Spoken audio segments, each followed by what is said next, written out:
Preston Woods, 39, repaired elevators in Pittsburgh hospitals, while his wife sold luxury furniture to people who never learned his name. Most assumed Preston was broke. The worn boots, the rusted truck, the gas station coffee at midnight made that easy to believe. What nobody knew was that he had quietly erased $300,000 of debt tied to Vanessa Holloway's family. The last payment cleared at 4:12 p.m. By 7:40, Preston walked into his house and saw Vanessa dragging a suitcase toward the front door. Before we continue, comment your country and local time below. And if you enjoy grounded stories about betrayal, patience, and quiet revenge, subscribe to the channel. Tomorrow's story might change the way you look at silence. 3 years earlier, Preston Woods still believed silence could hold a marriage together. The apartment on Pioneer Avenue in Brookline smelled like radiator heat and burnt coffee most winters. It sat above a barber shop with flickering red neon that buzzed all night long. The kitchen floor tilted slightly toward the sink. The pipes knocked every morning around 6:30, when the old woman downstairs showered before work. Vanessa hated that apartment. She never said it directly at first.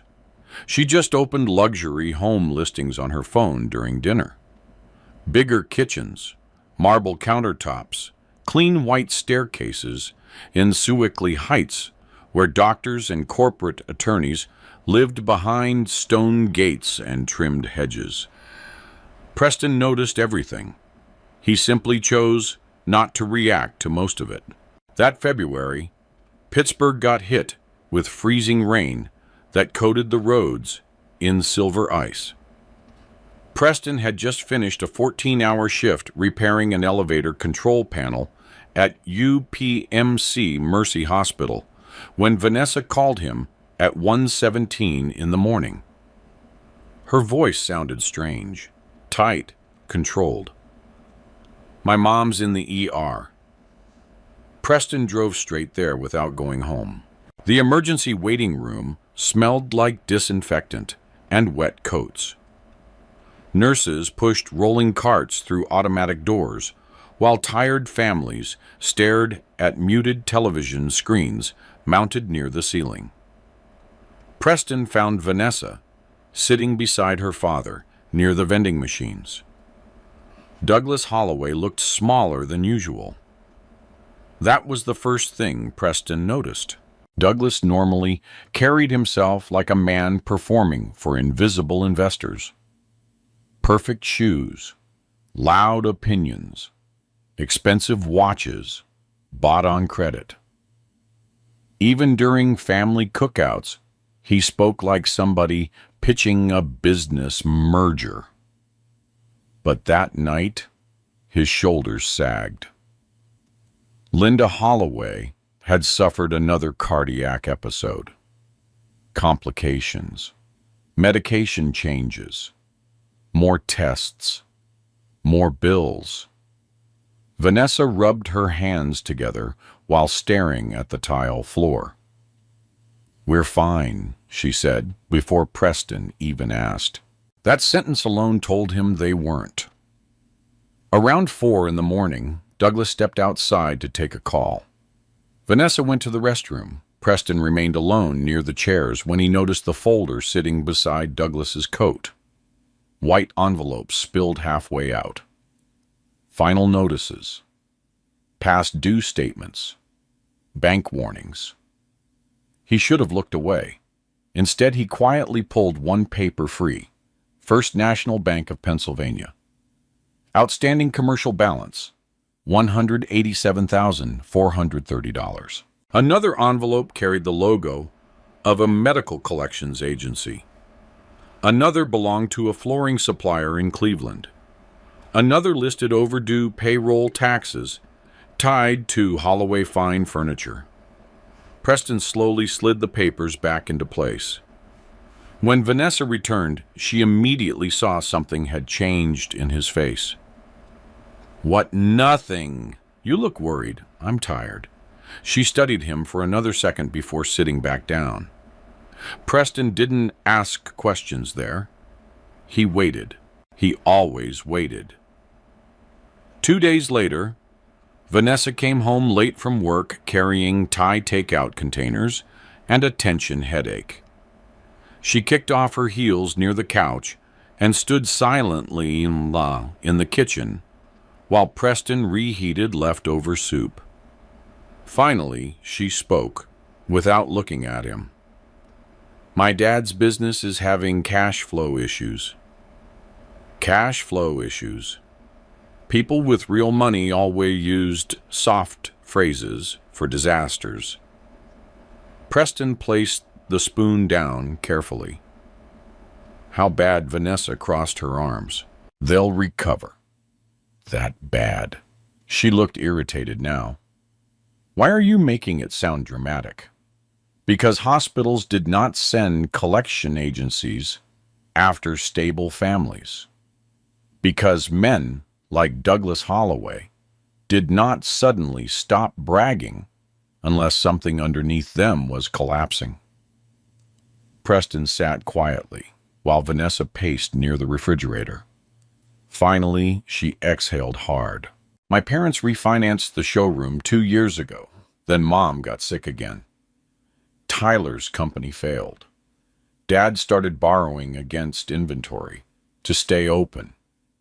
How much? Vanessa hesitated too long.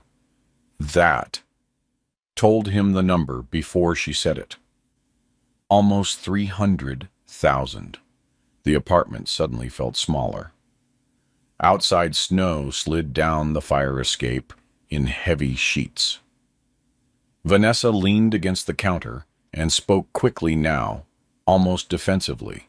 "You can't tell anyone, especially not Tyler. Dad would die if people knew." Preston looked at her for several seconds. Then he asked the only question that mattered. "Are they going to lose the house?" Vanessa looked away. That answer was yes. Over the next few weeks, details surfaced slowly. Douglas had borrowed against the furniture showroom in Cranberry Township. Linda's medical bills kept growing despite insurance. Tyler Holloway had burned through nearly $80,000 trying to launch a freight brokerage company, with 2 college friends who disappeared once the money dried up. Minimum payments became impossible. Interest multiplied, then suppliers started demanding cash up front. Preston listened, without interruption, each night, while Vanessa unraveled piece after piece of the disaster. What struck him most was not the debt itself. It was the fear. Vanessa lived with constant fear of embarrassment. Fear that friends in Sewickley would discover the truth. Fear that her parents would lose the image they spent 20 years building.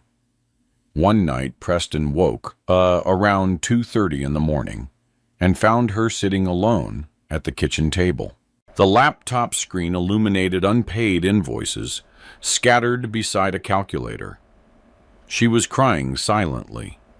Not dramatically, not loudly, just exhausted.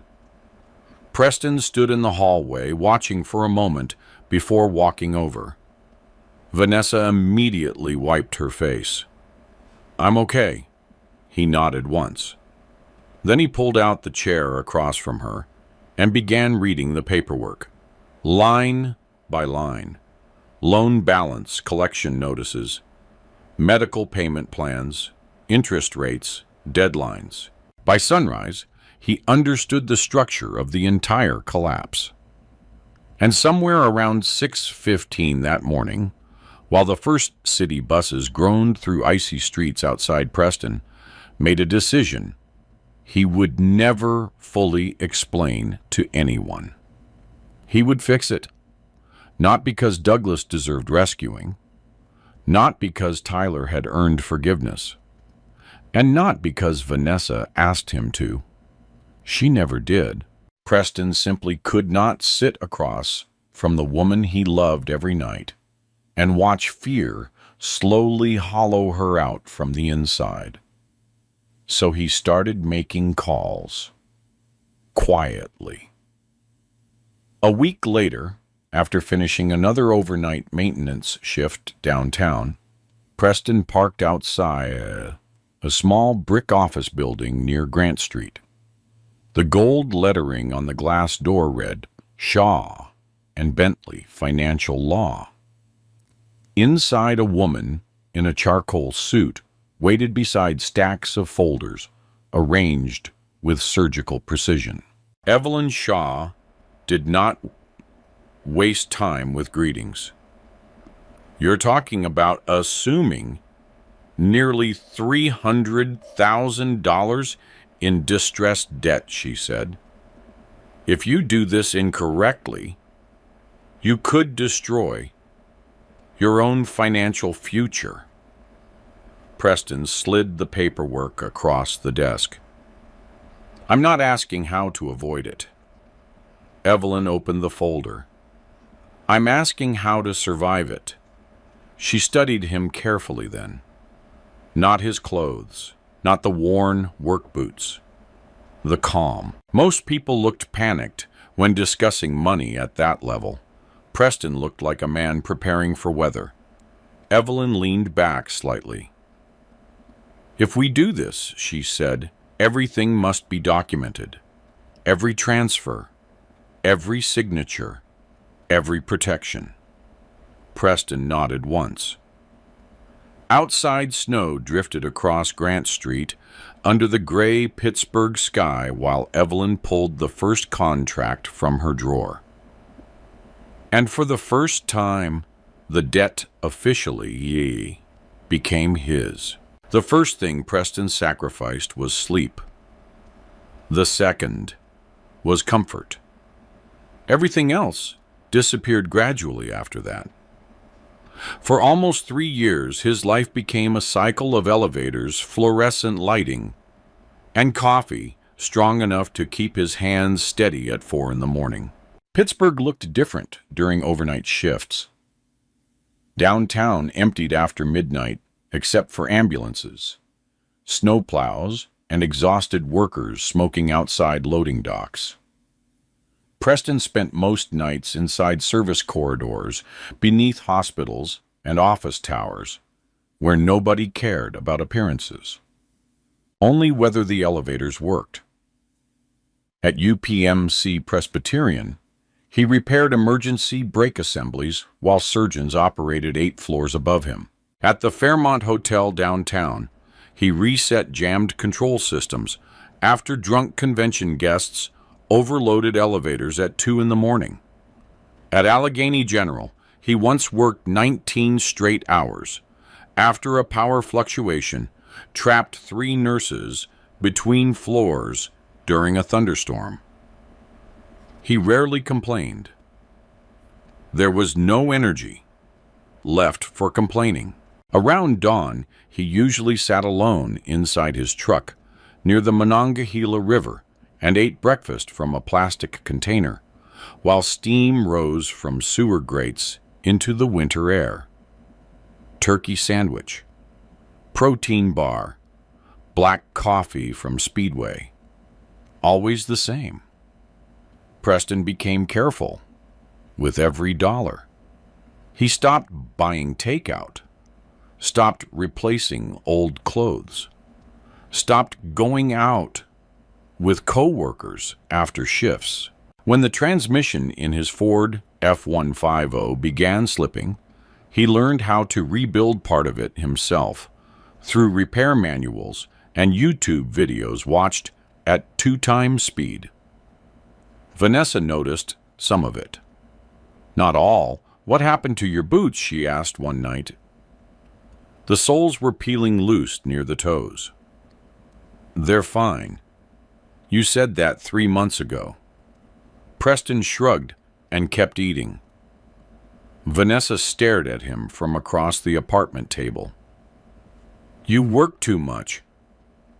He almost laughed at that. Instead, he asked, "How's your mom doing?"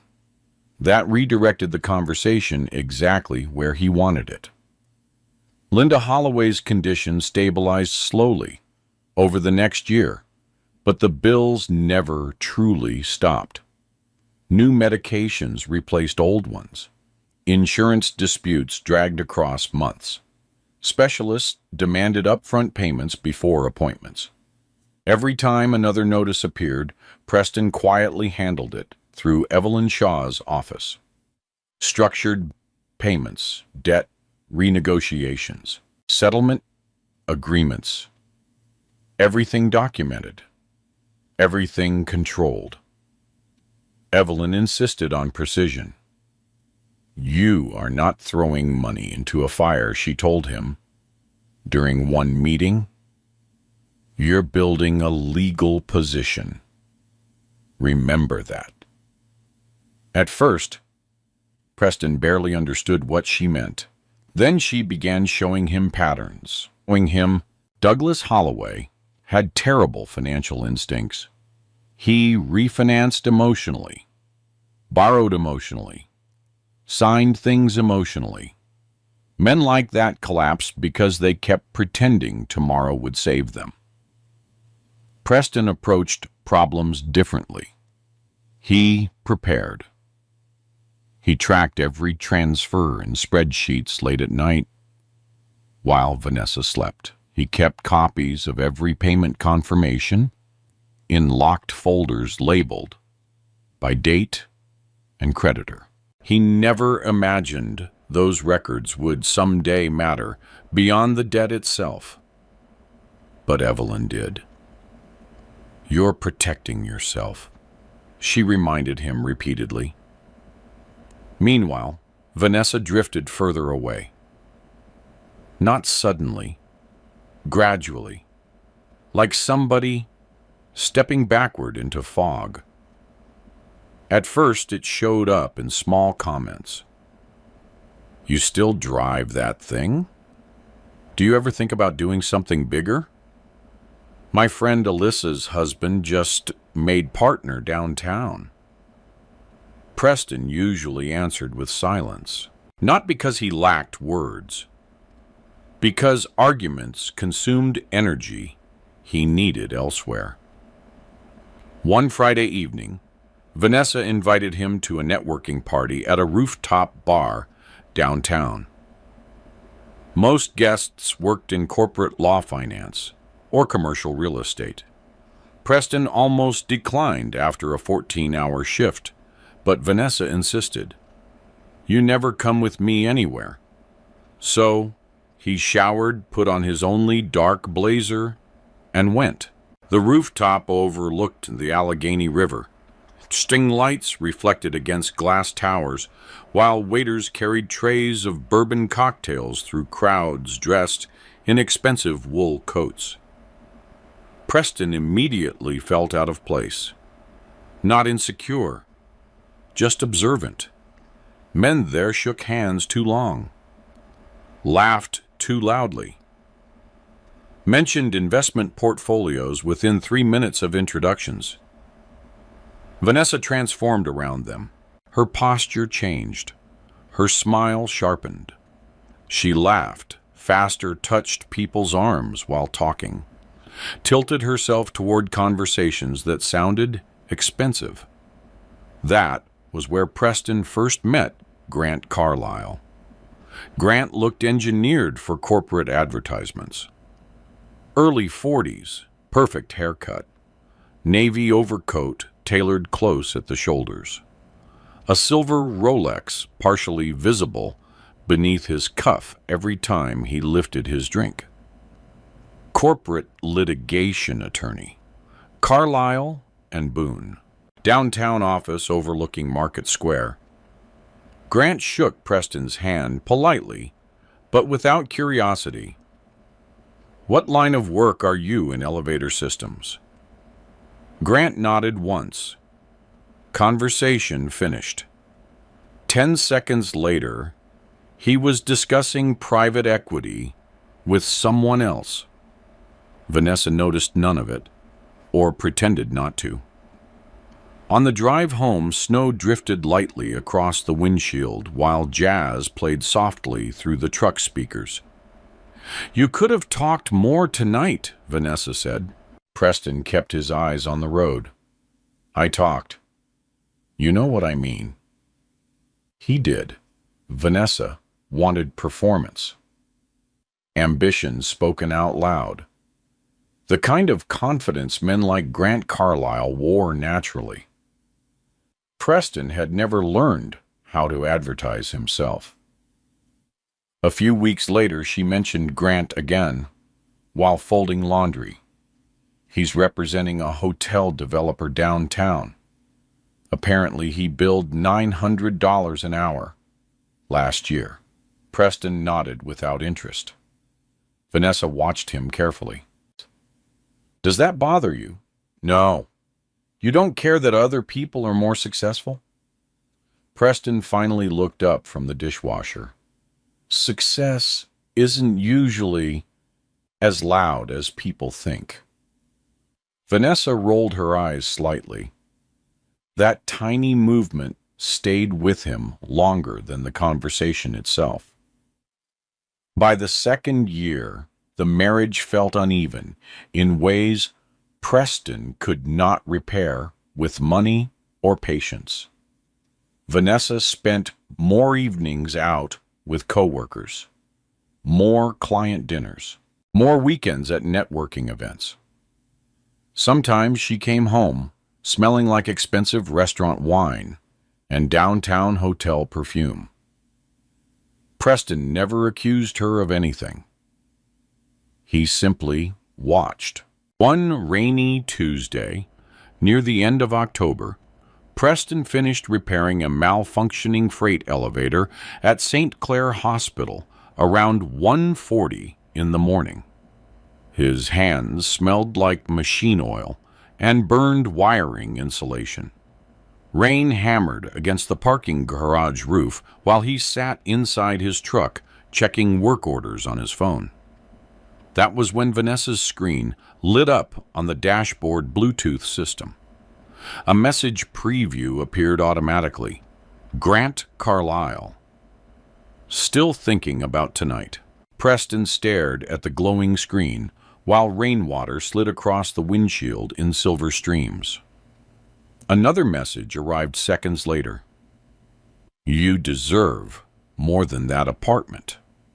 The cab remained completely silent, except for ticking engine noise. Preston did not pick up the phone, did not scroll further, did not call Vanessa. Instead, he leaned back slowly against the driver's seat and closed his eyes for a moment, not from shock, from exhaustion, because deep down, some part of him had already seen this coming long before the messages appeared. People revealed themselves gradually, in fragments. A sentence here, a look there. The way Vanessa had started introducing him less often at events. The way she paused before mentioning his job. The way her eyes lingered around men who carried themselves like money solved everything. Preston opened his eyes again and looked toward the hospital entrance, where exhausted nurses rotated through automatic doors under fluorescent light. Then he reached into the center console and pulled out a folded payment schedule from Evelyn Shaw's office. Remaining balance owed across all Holloway debt $74,218. Almost finished. 3 years of overtime. 3 years of hidden transfers. 3 years of carrying a family that barely noticed the shoulders underneath them. Preston folded the paper carefully and placed it back inside the console. Then he started the truck. And somewhere deep beneath the exhaustion, a quiet realization settled into place. By the time Vanessa finally understood what kind of man she had married, it might already be too late. The Holloway house in Sewickley Heights sat behind a curved stone wall lined with trimmed evergreen shrubs that stayed perfectly shaped through every season. Douglas Holloway cared about appearances more than comfort. The driveway alone could fit 6 cars. Bronze lanterns glowed beside the front entrance, even before sunset. Inside, soft jazz drifted through hidden ceiling speakers, while expensive candles masked the smell of old wood polish and anxiety. Preston parked his aging Ford F-150 beside a black Mercedes S-Class, already sitting near the fountain. Grant Carlisle had arrived before them. Vanessa noticed the truck reflection in the Mercedes door the moment they stepped out. "You could have borrowed a nicer vehicle from work," she muttered quietly. Preston shut the truck door without answering. Cold November wind moved through the trees while he adjusted the cuff of his faded dark coat. His knuckles still carried thin healing cuts from replacing elevator cables earlier that morning at McGee Women's Hospital. Vanessa walked ahead toward the house in heels, too thin for the stone pathway. She did not wait for him. Inside, warmth rushed outward from the oversized foyer fireplace. Douglas Holloway stood near the dining room, holding a glass of bourbon while talking loudly about commercial property taxes with Grant Carlisle. Grant looked perfectly placed in that environment. Gray, tailored suit, polished brown shoes, relaxed smile. The kind of man who never appeared tired. Preston Douglas said, as if surprised he had actually come. "Still fixing elevators. Still riding them," Preston answered. Douglas laughed harder than the joke deserved. Grant extended a hand politely. "Good seeing you again." Preston shook it once. Grant's grip felt practiced. Controlled pressure. Controlled eye contact. Everything measured. Men like Grant spent their entire lives learning how to make people trust them quickly. Linda Holloway appeared from the kitchen carrying a tray of appetizers. Her health had improved enough that the color finally returned to her face. The expensive medication Preston quietly paid for every month was working. "You look exhausted," she told Preston softly. "Long week." "That man works too hard," Douglas announced while dropping ice cubes into his bourbon glass. "I keep telling Vanessa she married a machine." Vanessa forced a small smile. Nobody in the room noticed Preston watching Douglas carefully. The man had gained weight back recently. Stress no longer hollowed out his face the way it once had. The collection calls had stopped. The mortgage notices stopped too. The pressure had eased. Because Preston carried it now. Dinner started shortly after 7. Long walnut table, crystal glasses, steaks from some expensive butcher downtown. Tyler Holloway arrived 20 minutes late, wearing a designer quarter-zip sweater and the expression of a man permanently recovering from his own bad decisions. Traffic was brutal, Tyler announced while tossing his car keys onto the counter. Preston knew Tyler's leased BMW had nearly been repossessed 14 months earlier. He also knew the overdue balance currently keeping that from happening. Tyler sat beside Grant almost immediately. The conversation shifted toward business. Always business in that house. Commercial real estate, interest rates, private investment groups, downtown expansion projects. Preston ate quietly while listening, not withdrawn, observant. He noticed how often Vanessa leaned toward Grant when he spoke, how quickly she laughed around him compared to everyone else, how Grant never interrupted her mid-sentence the way Douglas and Tyler often did. Grant understood presentation. That all made him dangerous. So Preston Tyler said, eventually cutting into his steak, "When are you gonna stop crawling through elevator shafts and start your own company?" Vanessa lowered her eyes toward her plate. Douglas smirked faintly into his drink. Preston wiped his mouth with a napkin before answering. "I already have work." "That's not what I mean," Tyler replied. "I'm talking about real money." Preston looked at him calmly. Tyler wore a gold watch Preston had indirectly helped pay for through debt restructuring 6 months earlier. But Tyler didn't know that. None of them did. Grant leaned back slightly in his chair. "There's nothing wrong with skilled trades," he said smoothly. Honestly, most white-collar guys couldn't survive a week doing physical work. It sounded complimentary. It also sounded like someone discussing construction equipment. Preston nodded once. "True," Douglas chuckled. "Still, Vanessa always had expensive taste. Remember that sweetheart? Even in high school." Vanessa laughed lightly. "Dad?" "No, I'm serious," Douglas continued. "She used to tape photos of Manhattan penthouses onto her bedroom wall." Grant smiled at that. Preston noticed. Of course he noticed.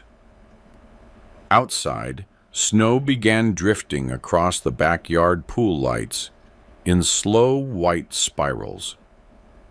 Inside, the conversation kept circling status. Who bought what? Who vacationed where? Who invested in which property? Grant described a luxury condo project near the Strip District, while Tyler listened, like a teenager, hearing stories about celebrities. Meanwhile, Preston calculated numbers silently in his head. Remaining debt balance, after next month's scheduled transfer, $41,903. Almost there. 3 years compressed into spreadsheets, overtime shifts, and hidden bank transfers. At one point, Linda asked Preston quietly, "Are you still taking those overnight hospital contracts?" "Yes." "You need rest." "I'm fine." Vanessa looked at him then, not with concern, with irritation, as if exhaustion itself embarrassed her now. The feeling passed quickly across her face, but Preston caught it. He always caught those things. After dinner, everyone moved into the sitting room overlooking the backyard.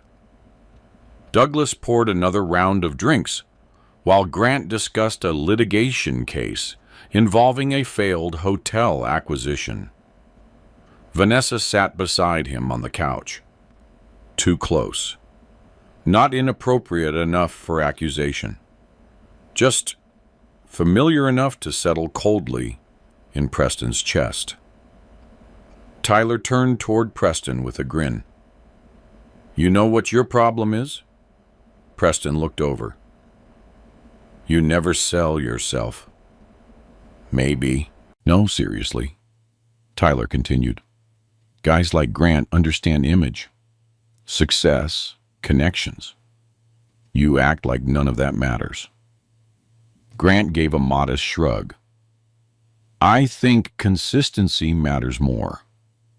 Interesting choice of word. Consistency. Not loyalty, not integrity. Consistency sounded clean, without requiring sacrifice. Preston glanced toward the giant floor-to-ceiling windows overlooking the property. The house looked impressive from inside. Warm lights, stone landscaping, luxury furniture. Everything stable, everything saved. Paid for one silent transfer at a time by the man sitting unnoticed near the edge of the room. Douglas suddenly raised his glass. To survival. Everyone echoed it casually. Only Preston understood how literal the toast actually was. His phone vibrated once inside his coat pocket. He checked the screen discreetly. First National Bank. Final restructuring review approved. He stared at the message for one extra second. That was the largest remaining commercial balance connected to Holloway Fine Furniture. The final wall before the entire structure stopped collapsing. Evelyn Shaw had warned him this moment would come. The point where he finished carrying people who never realized they were being carried. Grant continued speaking nearby, while Vanessa watched him with open admiration now. Preston slowly locked his phone screen again. Linda walked over quietly and touched his arm. You okay, Preston?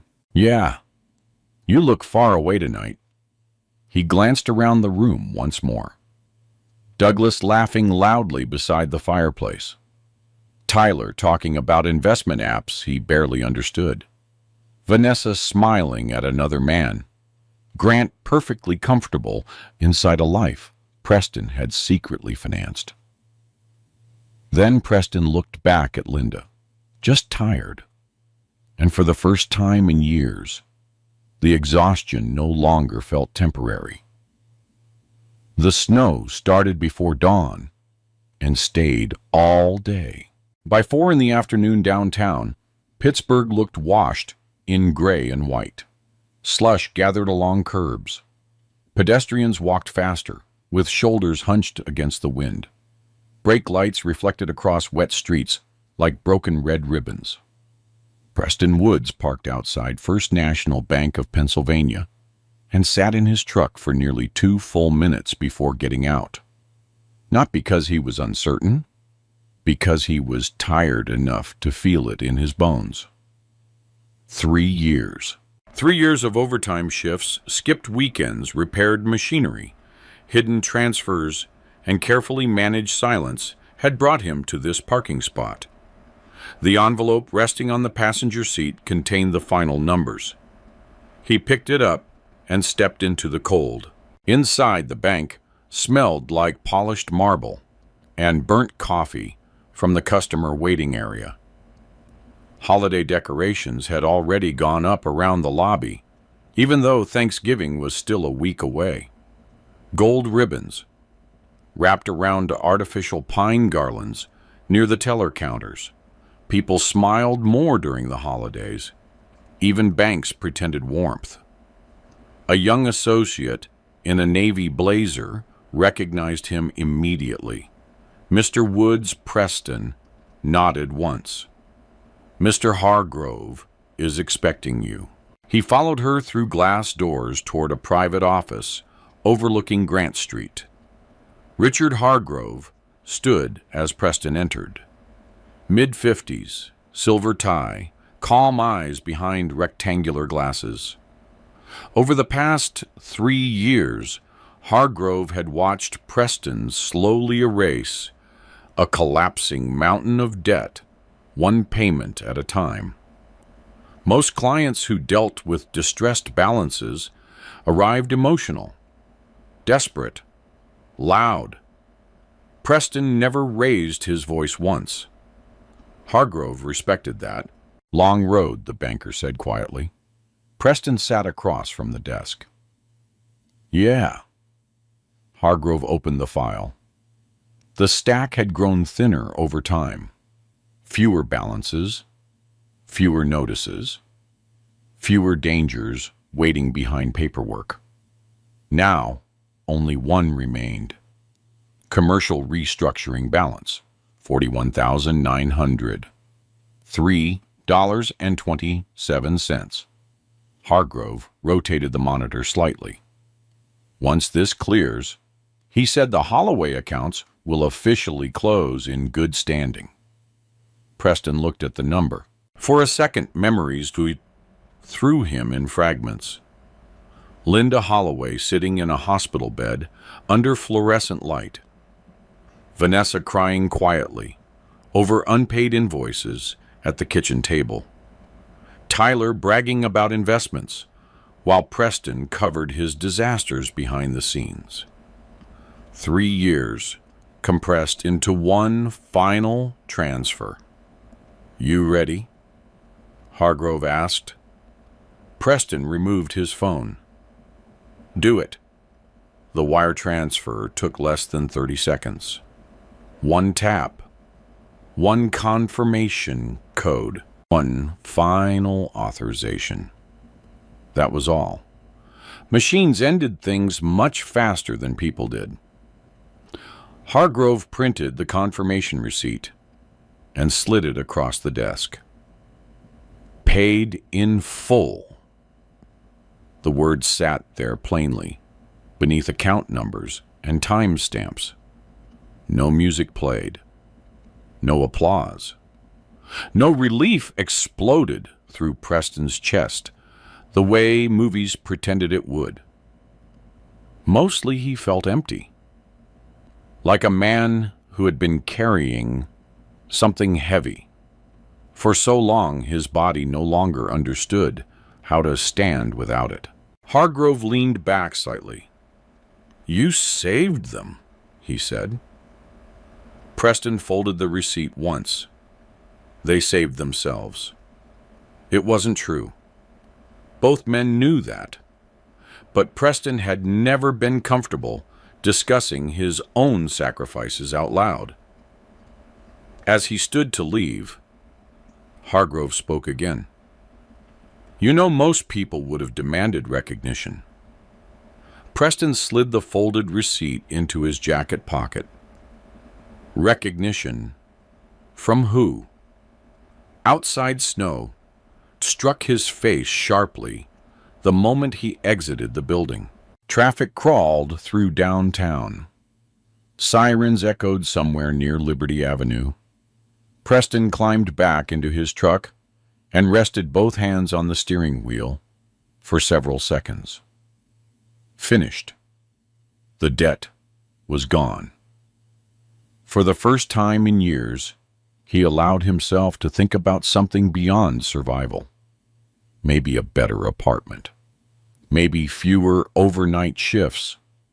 Maybe finally telling Vanessa the truth. Not to impress her, just because marriages were not supposed to survive on silence forever. His phone buzzed while the heater slowly pushed warm air through the vents. Evelyn Shaw. He answered immediately. "It's done," Preston said. "I saw the transfer." No, brushed against the windshield, in soft streaks, while traffic lights reflected across wet glass. Evelyn's voice remained calm and precise, as always. "Keep every receipt." "I know. I'm serious, Preston. Don't throw anything away." He leaned his head lightly against the seat. "You still think this is going to become a legal issue?" "I think preparation matters," Evelyn answered, "especially when emotions eventually catch up to money." Preston watched a city bus drag through slush nearby. "You think I should tell Vanessa tonight?" A pause. Then Evelyn spoke carefully. "I think you should decide whether you want gratitude or honesty. What's the difference? Gratitude disappears fast, she said. Honesty doesn't. The line went quiet for a moment. Finally, Preston said, I'll figure it out. After hanging up, he drove toward Brookline through worsening snow. The truck heater rattled loudly now, another repair waiting for money. He no longer needed to send elsewhere. He stopped once at a red light near Mount Washington Overlook. Downtown Pittsburgh glowed beneath the snowfall. Bridges stretched across dark rivers, while office towers disappeared into gray sky. Preston realized he had barely seen the city during daylight in years. He had lived underneath it instead. Basements, service corridors, machine rooms, freight elevators. The hidden infrastructure that kept buildings functioning while everyone above ignored what held them up. That thought stayed with him during the drive home. By the time he reached Pioneer Avenue, night had fully settled over the neighborhood. Snow covered parked cars in uneven white layers. The barber shop downstairs had already closed, its red neon sign buzzing faintly through the storm.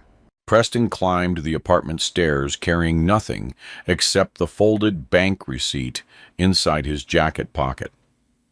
For once, he wasn't rehearsing another excuse for overtime, wasn't calculating another payment schedule, wasn't preparing another sacrifice. He simply wanted to go home. The apartment lights were on. That surprised him. Vanessa usually worked late Thursdays. Preston unlocked the door and stepped inside. Silence. No television. No music. Only the faint hum of the refrigerator and the soft scrape of luggage wheels across hardwood flooring. He froze. Vanessa stood near the hallway, wearing a camel-colored coat. Her silver suitcase rested beside the front door. Another smaller bag sat near the couch. The apartment smelled faintly of her perfume and freshly packed clothes. For several seconds, neither of them spoke. Preston noticed details automatically. The missing picture frame near the bookshelf. The empty hook where Vanessa kept her spare keys. The half-cleared bathroom counter visible down the hallway. Prepared. Not impulsive. She had planned this. Vanessa finally looked at him fully. Her expression wasn't angry. That would have been easier. Instead, she looked resolved, like someone already emotionally gone long before physically leaving. "You're home early," she said quietly. Preston shut the door behind him. Snow melted slowly from his boots onto the floorboards. "What's going on?" Vanessa crossed her arms tightly against herself. For the first time all evening, Preston felt the folded bank receipt pressing lightly against his chest, inside the jacket pocket. Paid in full. 3 years. Everything finished barely 2 hours earlier. Vanessa inhaled carefully. Then she said the sentence Preston would replay in his head for months afterward. "I can't do this anymore." The strange thing was how calm the apartment looked, while a marriage ended inside it. Snow tapped softly against the windows. The kitchen light above the sink still flickered every few minutes, the way it always had. Preston's work boots left wet marks across the hardwood floor, while the radiator hissed unevenly near the couch. Nothing dramatic. No shouting, No broken dishes. Just Vanessa, standing beside two suitcases, with her coat already on. Preston removed his gloves, slowly, and placed them on the kitchen counter. How long have you been planning this? Vanessa looked away first. A while. He nodded once. That answer fit the evidence. The cleared bathroom shelves, the missing framed photos, the empty side of the closet he hadn't fully noticed until now. Preston hung his jacket carefully over the dining chair. The folded bank receipt remained inside the pocket. He still had not touched it. Vanessa crossed her arms tighter. You're not even going to ask why I think I already know. That irritated her immediately. There you go again. What? That? She gestured toward him with frustration building beneath her voice. You act like nothing affects you. Preston leaned lightly against the kitchen counter. Everything affected him. He simply believed emotions became dangerous once they escaped control. Vanessa paced a few steps across the living room. I can't keep living like this, Preston. Like what, in survival mode all the time? He almost answered instinctively. We survived because I made sure your family did. But the words stopped before reaching his mouth. Not yet. Vanessa turned toward the apartment around them. The tiny apartment. The overnight shifts. The constant exhaustion. You disappear into work and barely exist when you're home. Preston watched her quietly. You think I wanted that? I think you got comfortable with it. That landed harder than she realized. Because comfort had nothing to do with the last 3 years. Preston remembered sleeping inside hospital maintenance rooms between emergency calls. Remembered eating cold sandwiches at 3 a.m. because every extra dollar mattered. Remembered watching his own savings account drain month after month while Vanessa talked about rooftop bars and luxury condos. Comfort. The word almost felt insulting. Still, he kept his voice even. What do you want me to say? Vanessa stopped pacing. For once, I want you to care enough to fight for something. Preston looked directly at her then. I did. She frowned slightly.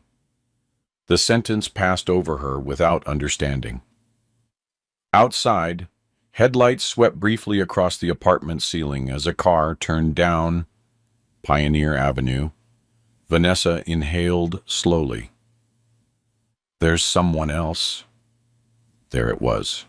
Not shocking, not even surprising anymore, just final.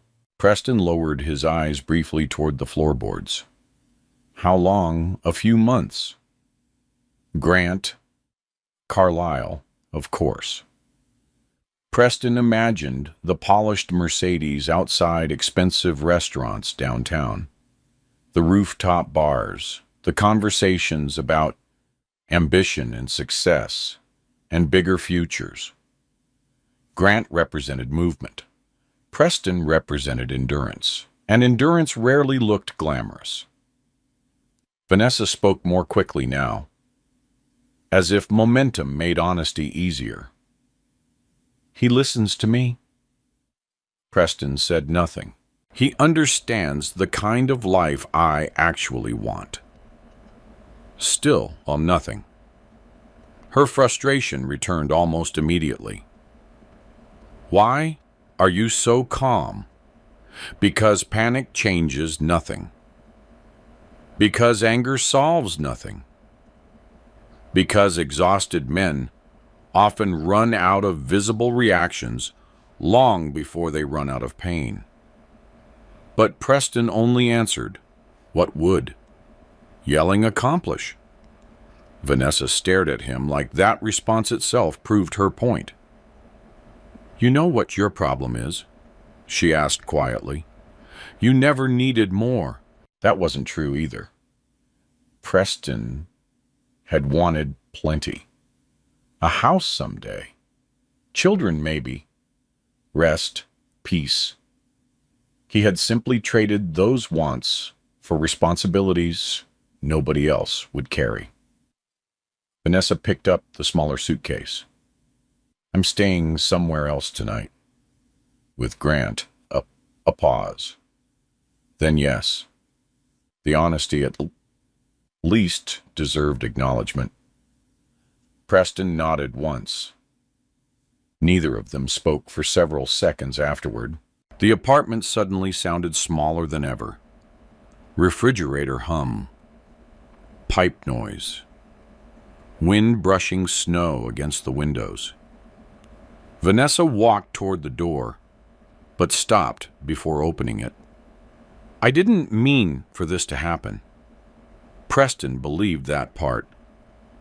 Most betrayals started long before people admitted them to themselves. 1,000 tiny decisions. 1,000 quiet permissions. Grant probably entered her life as relief first, then attention, then comparison. Comparison killed more marriages than hatred ever did. Vanessa turned back toward him. You deserve someone simpler than me. Preston almost smiled at that. Simpler. As if complexity was measured by income brackets and cocktail conversations.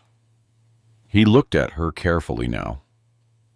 The expensive coat, the polished makeup, the exhaustion hidden underneath both.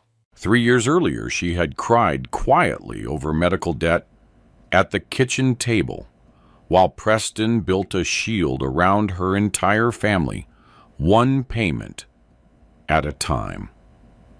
Now she stood near the front door, preparing to leave the man who made sure those fears disappeared.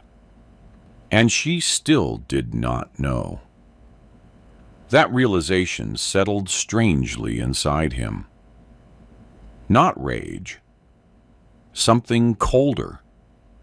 The understanding that love without awareness eventually becomes blindness. Vanessa reached for the doorknob. Preston, he waited. I hope someday you understand. That finally pulled a small reaction from him. Not anger, just disbelief. Because understanding was exactly what had destroyed him. He understood too much. Understood every unpaid bill before she did. Understood every hidden panic attack her father concealed behind bourbon and business talk. Understood Tyler's failures before Tyler himself admitted them. Understood Vanessa's growing disappointment months before she voiced it aloud. Understanding had cost him nearly everything. But he only said, "Drive safe." Vanessa's face tightened slightly. Maybe some part of her expected pleading, or confrontation, or jealousy, loud enough to prove she still mattered. Instead, she got calm, controlled. The same calm that had carried Preston through collapsing elevators, emergency repairs, and 3 years of financial pressure. Outside, a car door opened. Grant was waiting. Preston heard it without looking. Vanessa opened the apartment door halfway, then hesitated one final time. You really have nothing else to say. He almost told her then. About the debt, about the payments, about the bank office downtown, only hours earlier. About the words paid in full, folded inside his jacket pocket. He imagined her face changing, shock, guilt, confusion, maybe even regret. But another thought arrived immediately afterward. If the truth only mattered once she was leaving, then maybe it never truly mattered to her at all. So Preston shook his head once. No. Vanessa stared at him for another second before walking out into the snow. The apartment door closed softly behind her. No dramatic slam, just a quiet click. Preston remained motionless for a long time afterward.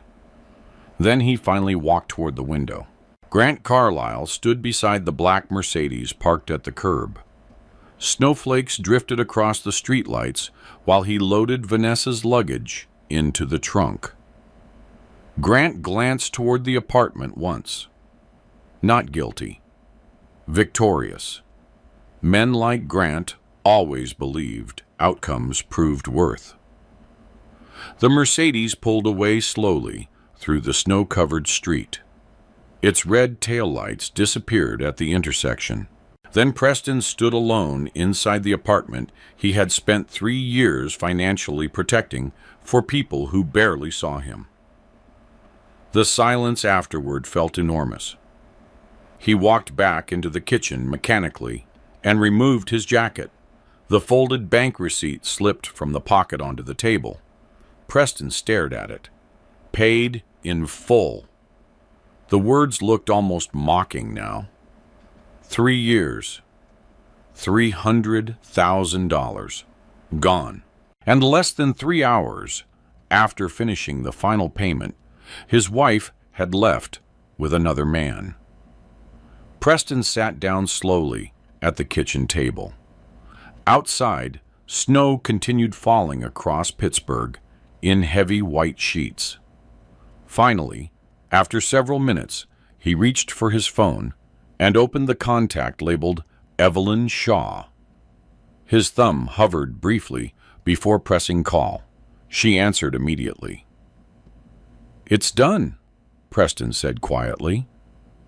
A short pause followed. The payment number.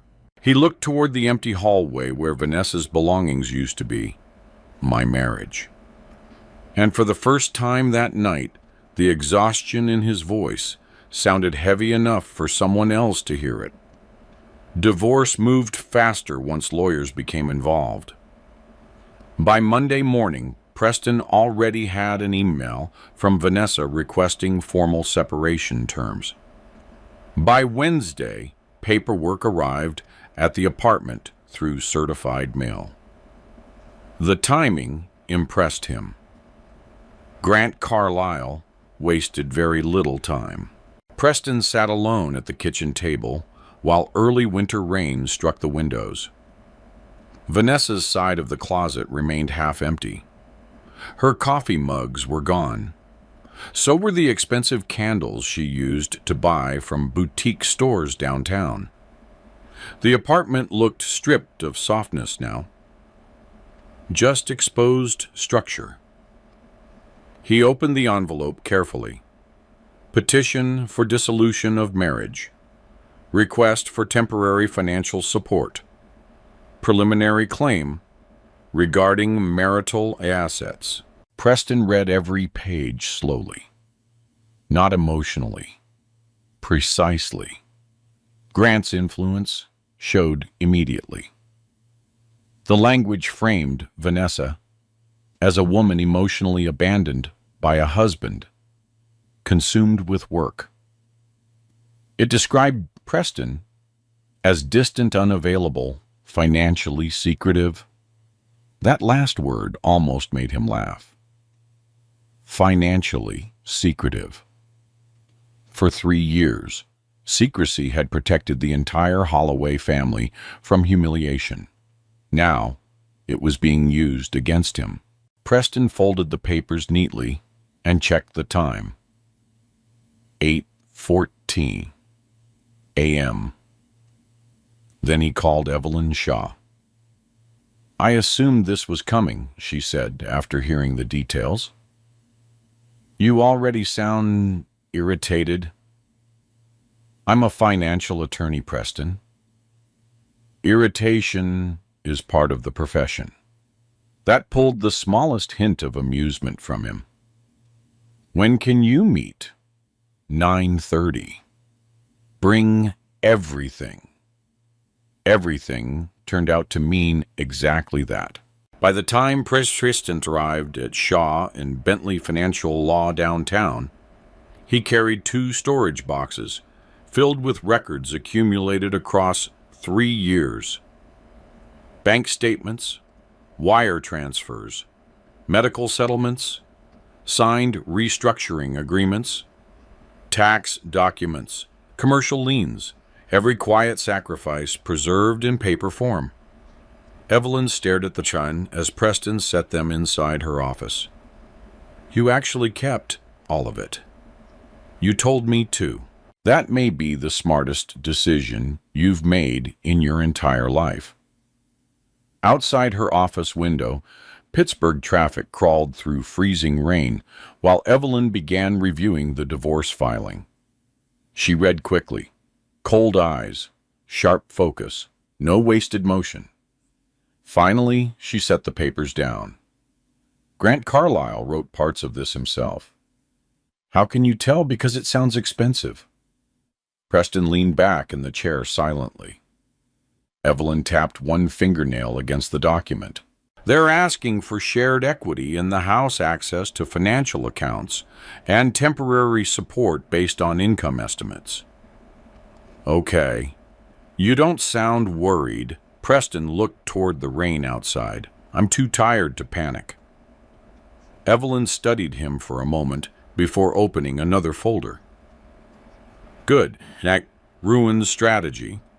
She slid several documents across the desk. Now let's discuss what your wife doesn't know. The first document involved the house. 3 years earlier, before Preston and Vanessa married, Evelyn had insisted he place the Brookline property into a protected trust structure connected to a small investment account he inherited from his grandfather. At the time, Preston barely understood why. Now he did. The property technically belongs to the trust, Evelyn explained, not directly to you. That complicates any marital claims significantly. Preston nodded slowly. And the debt payments, Evelyn opened another folder. That stack looked thicker, much thicker. Every payment Preston made toward the Holloway family debt had been structured carefully, not as gifts. Secured family assistance agreements, documented obligations, legally acknowledged restructuring support. Douglas Holloway signed some personally. Tyler signed others. Even Linda's medical payment agreements carried acknowledgement clauses. Preston stared at the paperwork silently. He remembered signing most of it late at night between shifts without fully processing future consequences. At the time, he only cared about stopping the collapse. Evelyn cared about survivability. You protected me without saying it, Preston said quietly. I protected the version of you that would eventually need proof. She leaned back in her chair. People become very creative once divorce starts, especially when money and embarrassment collide. Preston thought about Vanessa leaving with Grant, about the petition describing him as financially secretive, about 3 years disappearing into invisible labor nobody respected because nobody saw it. Then he asked the question that had lingered quietly in his mind since the apartment door closed behind Vanessa. What happens if they find out? Evelyn's expression barely changed. They will? No, I mean all of it. The debt. Evelyn folded her hands calmly. Then the narrative changes. Preston looked down at the paperwork again. $300,000. Every cent mapped across legal documents. Suddenly, the entire marriage looked different, viewed through paper instead of memory. Evelyn continued speaking. Right now, Vanessa believes she left a financially stagnant husband. She did. No, Evelyn corrected softly. She left a man who absorbed financial pressure so efficiently she never experienced the real consequences. That sentence stayed with him because it was true. Vanessa never saw collection agents calling daily, never negotiated with hospitals, never stayed awake calculating interest growth at 2 in the morning. Preston carried all of that privately until stability looked natural. That was the problem with quiet competence. Eventually, people assumed the absence of disaster meant no effort existed underneath it. Evelyn reached for the divorce petition again. There's another issue. What Grant Carlyle? Preston's jaw tightened slightly for the first time all morning. Evelyn noticed. Relax. I'm not talking emotionally. Then what? He's personally involved with your wife while advising her legal strategy. That creates exposure if this becomes hostile. Preston rubbed tired hands across his face. I don't want a war. No one ever does at the beginning. Rain continued streaking down the office windows while Evelyn organized several folders into separate stacks. Finally, she handed Preston a slim, black binder. What's this? Our response. That was fast. I started drafting it the moment you said the word Mercedes. Preston almost smiled again. Almost. Evelyn pointed toward the binder. We're not attacking Vanessa personally. Understand that. I know. We're responding with documentation. Nothing emotional. Nothing theatrical. That's what I want. Good. Because documentation is where your strength lives. Preston opened the binder slowly.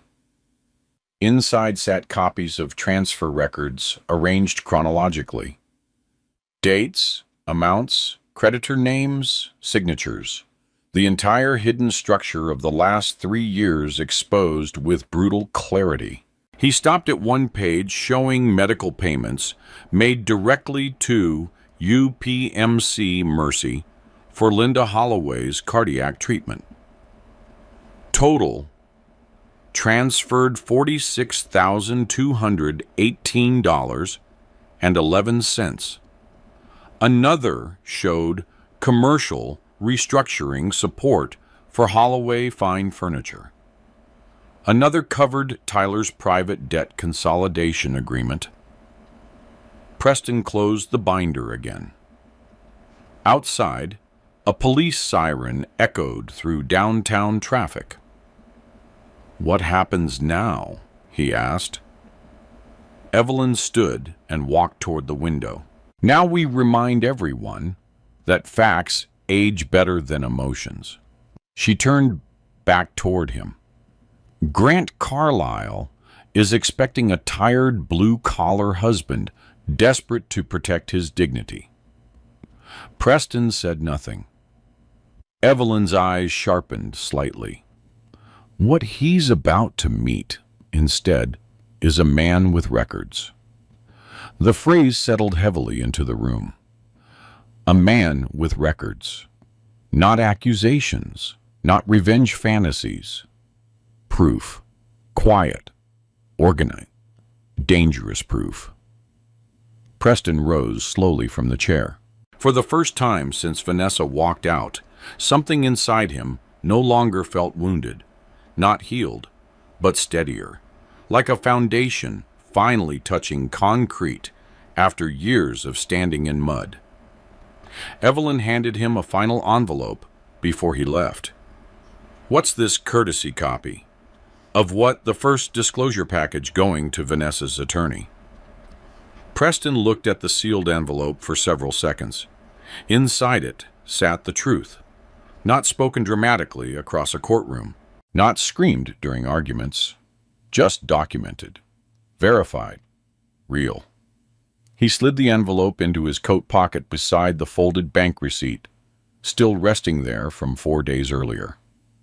Paid in full. Both phrases suddenly carried very different meanings now. As Preston stepped outside into the cold downtown rain, he realized something important. Vanessa still believed she had walked away from the weaker person in the marriage, and nobody had corrected her yet. The envelope arrived at the Holloway house on a Thursday morning, just after 9. Certified mail. Thick.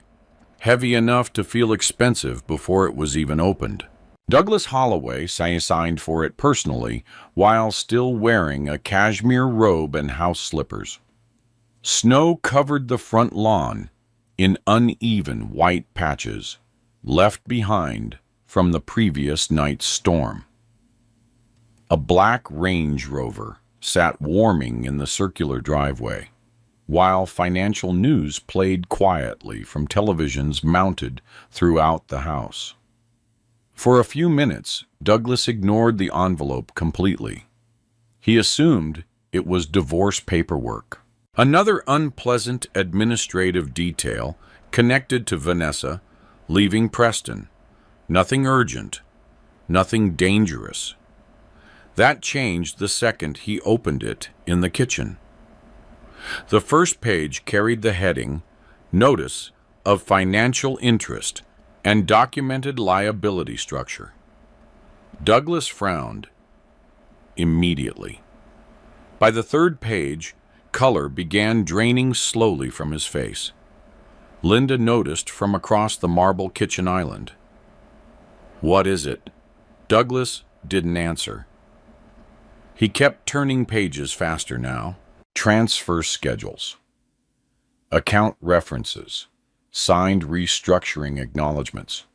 Commercial lien notices. Every document carried Preston Woods' name. Not hidden, not partial, complete. Linda walked closer. Douglas. Finally, he looked up, and for the first time in years, genuine fear showed openly in his eyes. Call Vanessa. Upstairs, Vanessa was standing in the guest bathroom of Grant Carlisle's condo overlooking Market Square when her phone began vibrating repeatedly across the counter. She ignored the first call, then the second. By the fourth, irritation replaced avoidance. What she answered sharply. Douglas's voice came through strained and uneven. "Get to the house, now!" Vanessa frowned. "I'm in the middle of now, Vanessa." The line disconnected. Grant emerged from the kitchen carrying coffee in dark ceramic mugs. "What happened?" Vanessa grabbed her coat. "I don't know." 25 minutes later, she walked into the Holloway kitchen and immediately sensed something was wrong. The atmosphere felt different. Too quiet. Douglas stood near the dining table holding documents in both hands. Linda sat motionless beside untouched coffee, while Tyler paced near the windows with his jaw clenched tight. Nobody looked angry. They looked exposed. Vanessa dropped her purse onto the counter. What happened? Douglas held up the paperwork slowly. This. She took the stack. At first, none of it made sense. Legal terminology, account references, payment structures. Then she saw the numbers. $46,218 medical settlement transfer. $82,400 commercial debt restructuring. $31,600 emergency tax liability coverage. Her eyes moved faster across the pages now. every payment traced back to Preston. Not one-time help.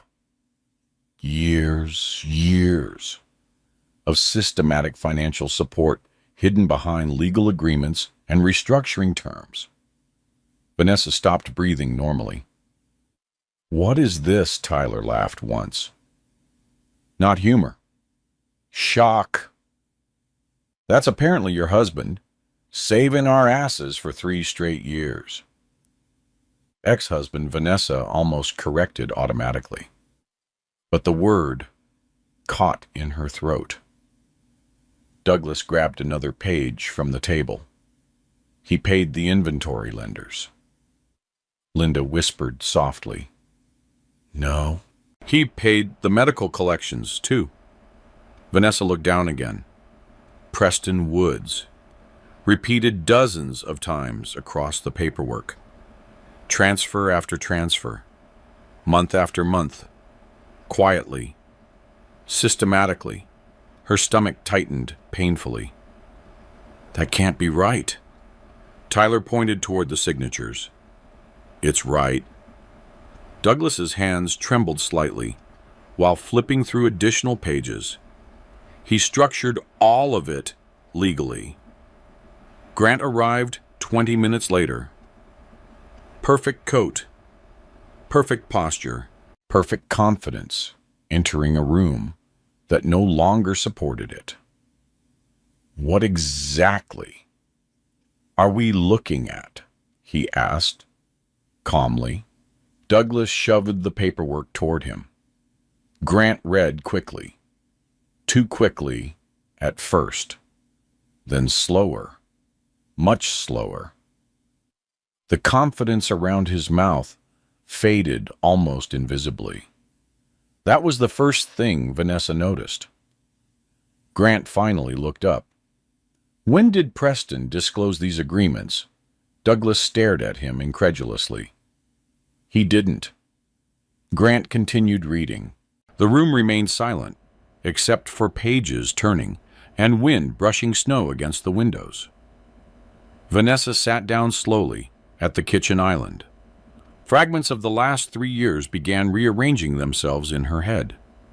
The overnight shifts, the constant exhaustion, the old truck Preston never replaced, the cheap lunches, the way he never complained about money despite working constantly. Not because he lacked ambition, because he had been carrying hers. Linda pressed trembling fingers against her mouth. "Oh my God." Grant set several pages aside. "These are secured financial instruments," he said carefully. Tyler stopped pacing. In English, it means Preston documented everything. Douglas looked furious now. "You said divorce court would split assets evenly." Grant's expression hardened slightly. "I said that before learning your son-in-law quietly operated like a commercial lender." Former son-in-law Tyler muttered. Nobody corrected him. Vanessa kept staring at one particular page. UPMC, Mercy Cardiac Liability Settlement. Total paid $46,218.11. She remembered Preston sitting beside her mother's hospital bed at 2 in the morning while machines beeped softly around them. She remembered him saying they would figure it out. At the time, she thought it meant emotional support. Not this. Not years of sacrifice hidden behind silence. "Why wouldn't he tell me?" she asked quietly. Nobody answered. Because nobody in the room truly understood Preston.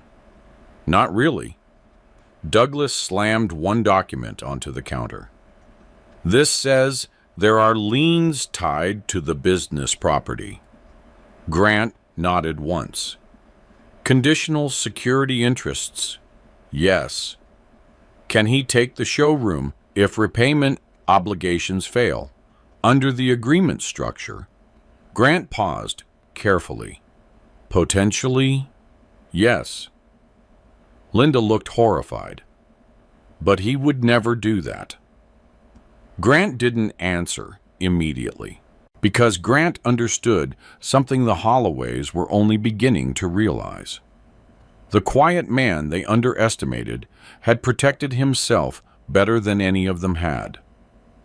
Tyler grabbed another document and swore under his breath.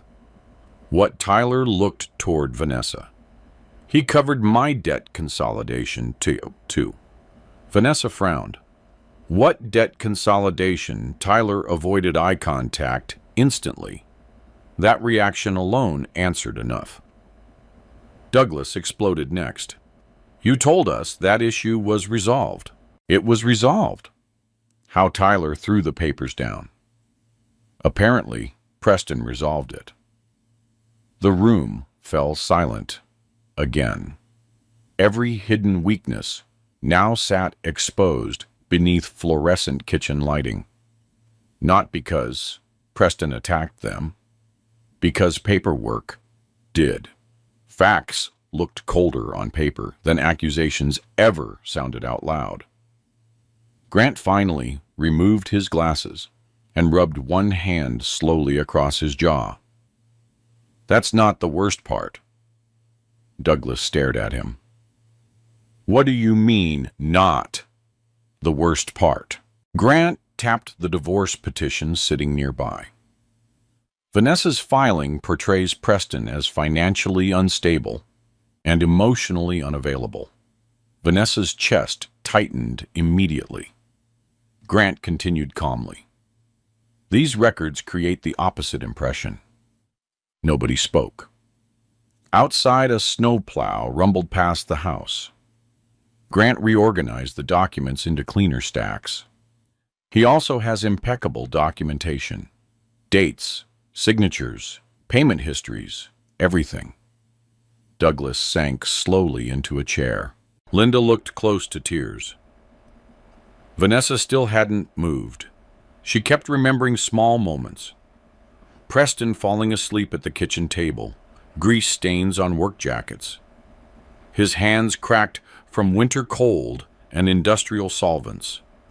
The way he always said he was fine. Grant finally looked directly at her. Did you genuinely not know about any of this? Vanessa answered honestly, no. And somehow, that single word made her feel worse than if she had known, because ignorance no longer felt innocent. It felt careless. Tyler suddenly laughed again, sharp, nervous. You left the guy the same week he finished paying everything off. Vanessa looked at him sharply. Shut up. But Tyler wasn't wrong. The timing sat there like broken glass in the middle of the kitchen. Grant gathered the documents carefully. I need time to review all of this before mediation. Douglas looked up. Mediation? Grant nodded. This divorce just became a financial disclosure case. That sentence changed the entire room. No more simple separation.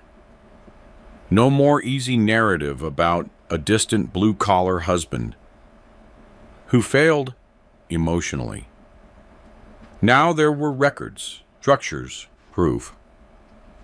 And somewhere downtown, probably inside a maintenance corridor or elevator control room, Preston Woods was still quietly going to work while the truth detonated behind him.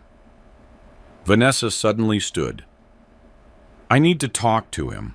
Grant's eyes lifted immediately. That's probably not wise right now. But Vanessa barely heard him. Because, for the first time in years, she realized she had no idea who her husband actually was.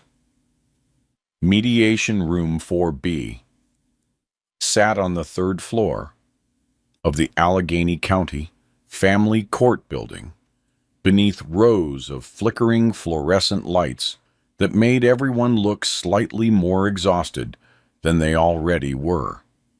Preston arrived 12 minutes early. Of course he did. He wore the same dark charcoal coat he used for funerals, winter court hearings, and union meetings. Nothing expensive, nothing designed to impress. His boots were polished for the first time in months, though the leather still showed years of wear around the edges. In one hand, he carried a slim black binder. That was all. Evelyn Shaw walked beside him through the hallway carrying a leather portfolio thick enough to require both hands. Last chance to panic, she said calmly. Preston pressed the elevator button. I already used up my panic. The elevator doors opened with a soft, mechanical hum. Ironically, Preston noticed immediately the slight hesitation in the leveling sensor before the cab aligned with the floor. He mentally identified the likely issue out of habit. Even now, part of his brain remained at work. Evelyn watched him briefly. You're thinking about the elevator. It's off by a quarter inch. You're in divorce court and... I know, she almost smiled. Inside mediation room 4B, Vanessa sat near the far side of the table, wearing a cream-colored coat over a black dress.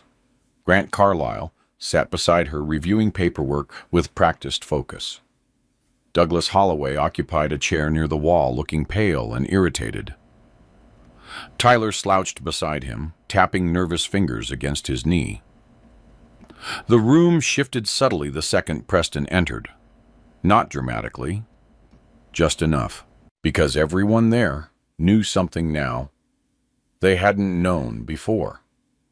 Grant stood first. Mr. Woods. Preston shook his hand once. Grant's confidence remained intact, but something underneath it had changed. Men who spent their careers reading leverage recognized when hidden leverage suddenly appeared. Evelyn sat beside Preston and arranged her folders with surgical precision. The mediator entered moments later. Sandra Bellamy, mid-60s, sharp glasses, 30 years handling divorces complicated by money, ego, and dishonesty. She looked around the room once before sitting. Good morning. Nobody answered enthusiastically. Sandra opened the file.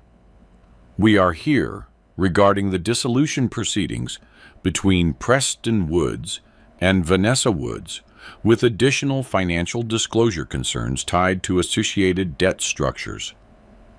Even the wording sounded heavier now. Vanessa kept glancing toward Preston, not angrily, trying to read him, trying to locate the man she apparently never fully saw before. Preston remained calm, exhausted yet but steady. Sandra continued. Before we begin asset discussions, there are disclosure issues requiring clarification.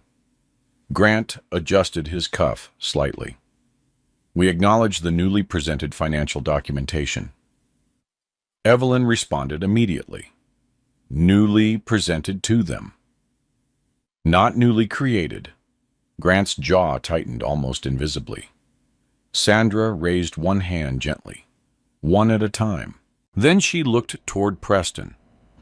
Mr. Woods, did you intentionally conceal substantial financial support provided to the Holloway family during the marriage? The room went quiet. Preston answered honestly, I didn't advertise it. Sandra watched him over folded hands. Why? Because Vanessa already carried enough shame. Because Douglas would have rather died than publicly admit collapse. Because love sometimes looked like protecting people from realities they couldn't emotionally survive.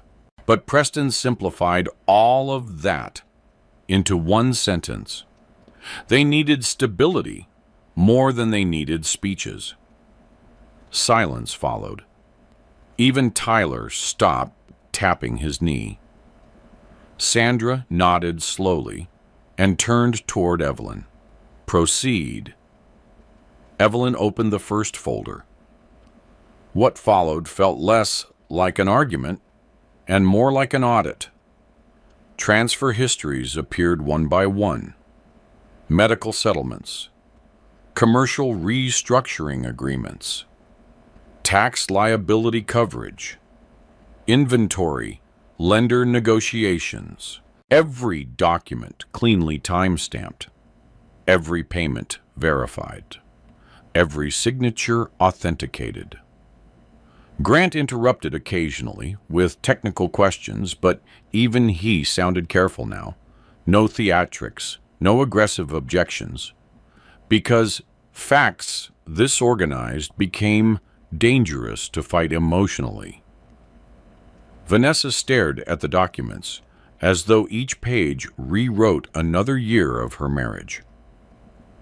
At one point, Evelyn slid forward a payment summary from UPMC Mercy.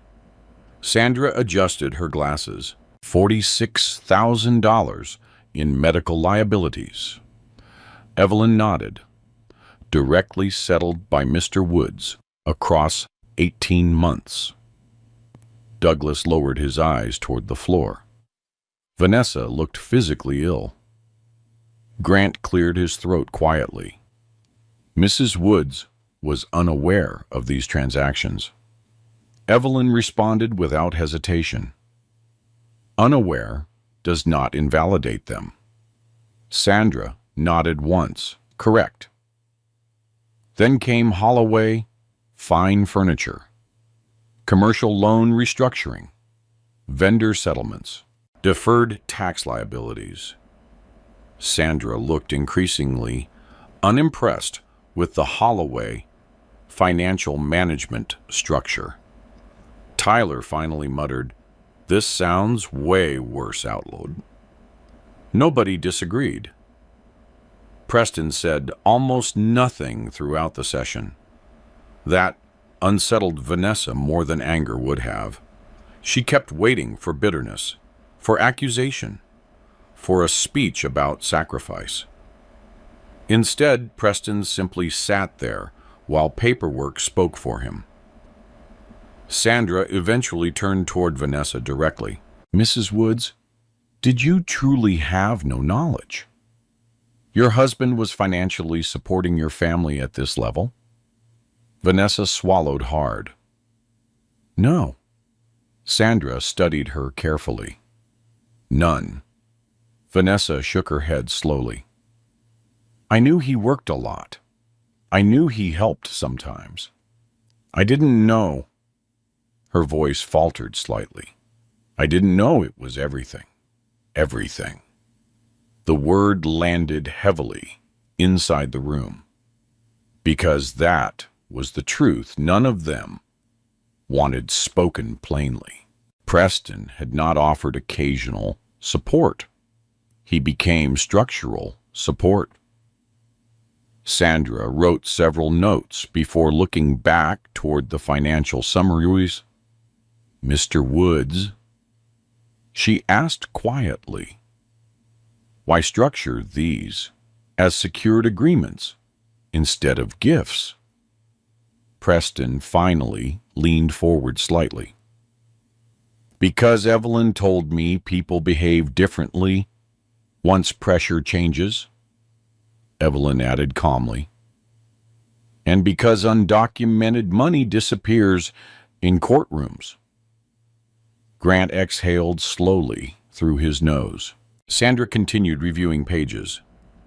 Then she reached the final transfer record. The last payment. $41,903.27. Processed 4 hours before Vanessa left the marital residence. Sandra looked up. This timing is accurate. Evelyn nodded, verified by bank records. The room became perfectly still. Vanessa looked toward Preston immediately. For the first time all morning, emotion cracked visibly across her face. Not embarrassment anymore. Understanding. Allow. Painful. Understanding. She remembered that night now, through completely different eyes. The wet snow on his jacket. The exhaustion in his posture. The strange calm when she said she was leaving. Preston had walked through that apartment door, carrying proof he had just finished saving her entire family. And she left before even asking why he looked so tired. Tyler muttered under his breath, "Jesus Christ." Grant finally leaned toward Vanessa and whispered something quietly. She barely responded. Sandra closed the folder. "Well," she said softly, "this certainly changes the financial narrative." Grant straightened, carefully.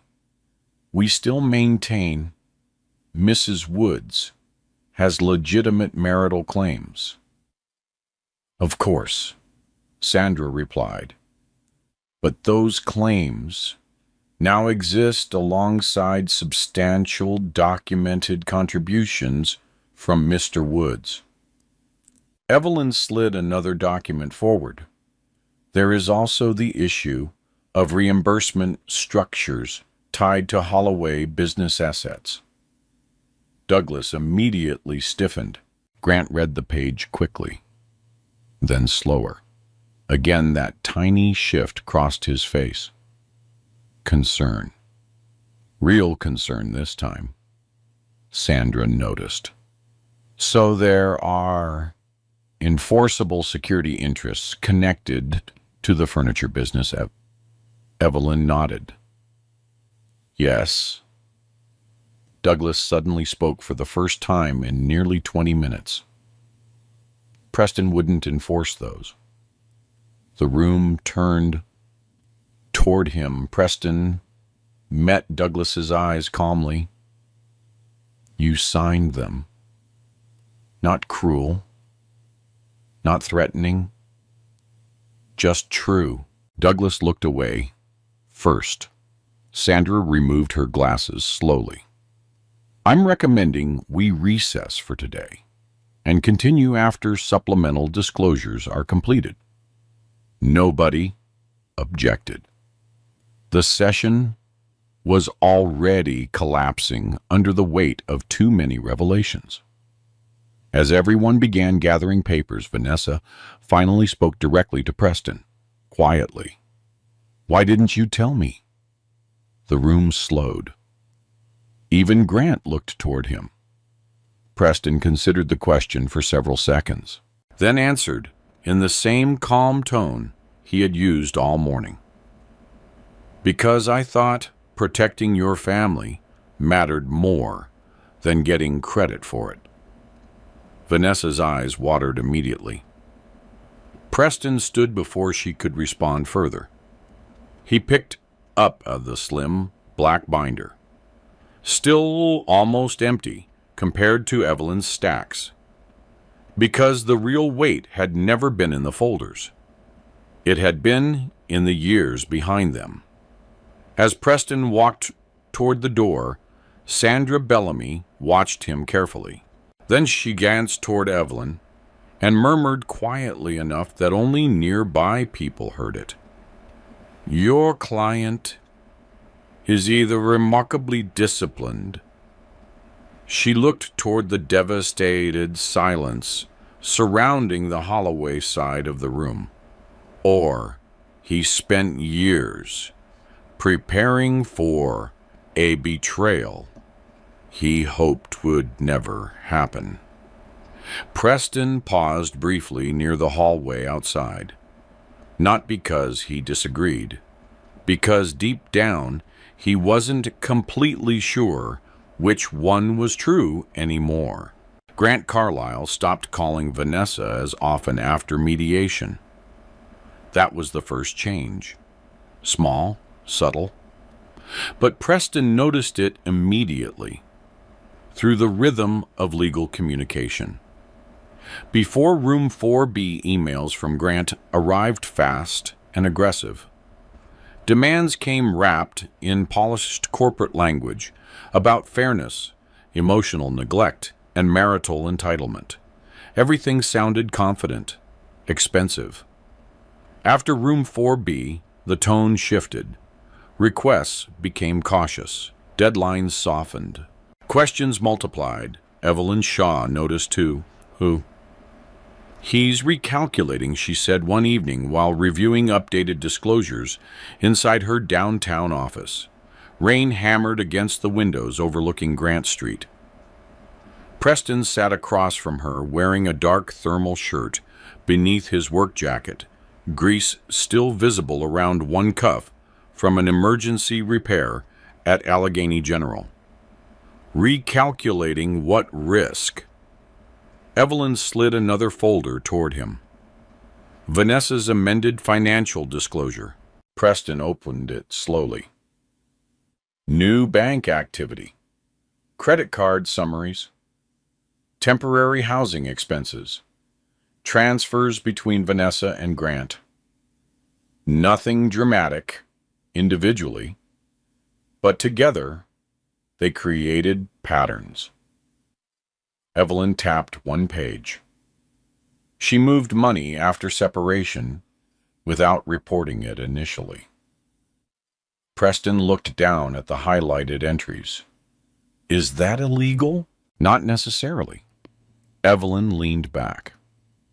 But judges hate incomplete disclosures, especially after someone already claimed financial secrecy.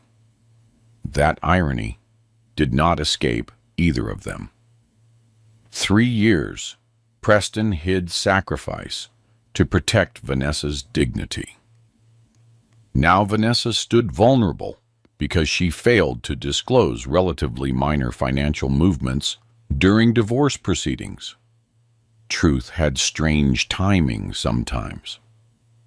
Preston closed the folder. I don't want to destroy her. Evelyn's expression remained neutral. That's not what's happening. It could. No, she corrected calmly. What's happening is documentation. That word again. Documentation. Facts without performance. Evelyn organized several pages into cleaner stacks before continuing. There's another issue involving Grant. Preston stayed silent.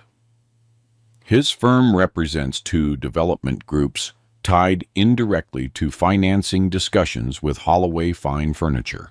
That pulled Preston's attention fully back. And if he had bid Vanessa strategically, while personally involved with her opposing counsel, could argue compromised judgment. Preston frowned slightly. You're saying he crossed a line. I'm saying attorneys prefer distance between romance and financial litigation. Outside, thunder rolled across downtown Pittsburgh. Evelyn continued reading through emails printed neatly in chronological order. Then she stopped at one particular chain. Interesting. What? She handed him the page. The message came from Tyler Holloway. 6 months earlier. Need another extension. Preston can probably help again if Vanessa talks to him. Preston stared at the sentence quietly. Another email followed from Douglas. Don't mention numbers over text. Another from Tyler. He never asks questions anyway. Preston read that line twice. Not because it hurt, because it clarified things. The Holloways had slowly stopped viewing his sacrifices as sacrifices at all. Consistency became expectation. Silence became invisibility. Evelyn watched him carefully. "You okay?" "Yeah." But the answer carried less certainty now. Because there was something uniquely exhausting about seeing proof that people relied on your loyalty while privately dismissing your value. Evelyn tapped Tyler's message. This helps establish knowledge. Knowledge of what? That your financial support wasn't entirely invisible to the family. Preston leaned back slowly. He remembered every overtime shift behind those emails, every freezing morning drinking gas station coffee, while Tyler casually assumed more help would appear somehow. Not because Tyler respected Preston, because Preston always delivered. That was the dangerous thing about reliable people. Eventually, others stopped imagining limits. A week later, another mediation session convened in a smaller conference room downtown. Grant looked different this time, still polished, still controlled, but tired around the eyes. Pressure had finally reached him, too. Vanessa sat beside him in silence. While reviewing papers she barely seemed able to focus on anymore. She looked thinner than before, less certain inside expensive clothing that suddenly appeared almost costume-like under fluorescent light. Sandra Bellamy entered carrying supplemental disclosures. Let's continue. The next 2 hours turned technical quickly. Asset tracing, transfer timing, disclosure amendments, business obligations. Preston answered questions directly whenever asked. Short responses, precise, never emotional. Sandra appreciated that. Grant less so. At one point, Evelyn introduced a series of email records establishing that Tyler and Douglas both understood external financial support existed long before litigation began. Grant objected immediately. These messages are speculative. Evelyn remained perfectly calm. They establish awareness inconsistent with prior representations. Sandra nodded once. Agreed. Grant's jaw tightened. Vanessa stared at the emails like someone reading evidence from another lifetime. Tyler shifted uncomfortably beside the wall. Sandra turned toward him. Mr. Holloway, did you understand your brother-in-law was assisting financially? Tyler rubbed one hand across his face. I knew he helped sometimes. How often Tyler hesitated. Too long. Sandra noticed. Evelyn noticed. Everyone noticed. Finally, Tyler muttered, more than I admitted before. Sandra wrote notes silently. Grant interrupted carefully. We should avoid turning this proceeding into an extended examination of family misunderstandings. Evelyn answered instantly. Family misunderstandings don't generate $300,000 in documented transfers. Silence followed. Grant looked irritated for the first time openly. Not angry. Cornered. There was a difference. Preston watched quietly. Men like Grant thrive in situations where confidence shaped reality. Courtrooms usually rewarded presentation almost as much as facts. But this situation refused simplification. Because Preston's records were too clean, too disciplined. No hidden accounts, no emotional spending, No revenge purchases after separation. Just years of work translated into number nobody could argue with. Sandra eventually addressed Vanessa directly again. Mrs. Woods, have you reviewed the complete financial timeline? Vanessa nodded slowly. Yes. Do you dispute the payments? No. Sandra removed her glasses briefly. Then we are no longer debating whether Mr. Woods contributed substantially to your family's financial survival. Vanessa lowered her eyes. Grant spoke carefully beside her. We acknowledge Mr. Woods made extraordinary contributions. Extraordinary. Interesting word choice. Not generous, not loving. Extraordinary sounded clinical enough to survive professionally. Preston noticed the wording immediately. Of course he did. Sandra continued reviewing updated property considerations. The Brookline house remained protected through the trust structure. The Holloway business liabilities remained enforceable through signed agreements. Vanessa's original assumptions about marital leverage weakened page by page. Then Evelyn introduced one final issue. Your Honor, she said calmly, though technically Sandra was not a judge. We also identified discrepancies regarding post-separation financial transfers tied to Mr. Carlyle. Grant straightened immediately. What discrepancies? Evelyn slid forward, printed bank summaries. Vanessa looked confused.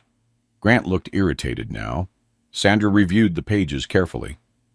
These payments originated from your personal accounts, Mr. Carlyle. They were temporary living accommodations, undisclosed during preliminary review. Grant exhaled slowly, because they were informal. Sandra looked unimpressed. Informal financial relationships tend to become very formal inside divorce proceedings. Tyler actually snorted quietly at that. Douglas silenced him with a glare. Vanessa finally spoke. Grant? He didn't look at her immediately.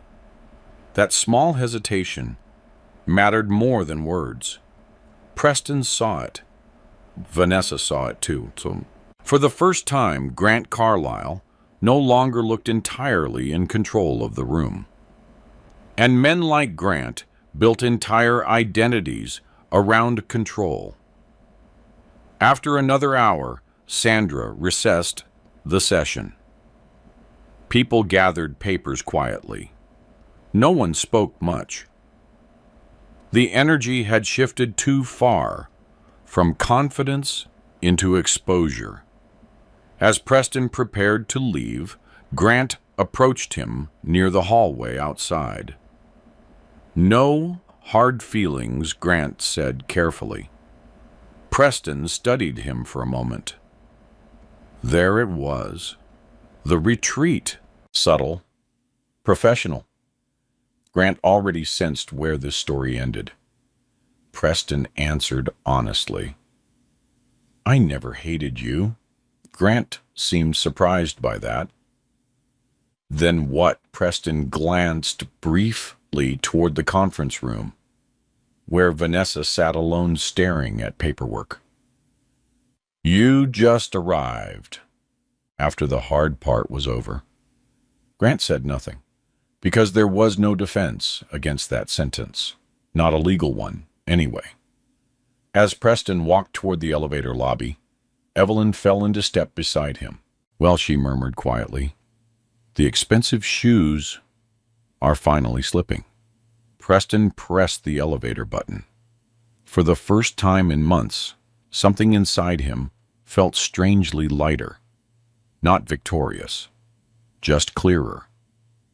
Because the truth no longer belonged only to him, anymore. Now everyone had to carry their piece of it too. Tyler Holloway arrived 22 minutes late to the financial disclosure hearing wearing a navy quarter-zip sweater that looked expensive until someone noticed the loose stitching near the collar. Preston noticed immediately.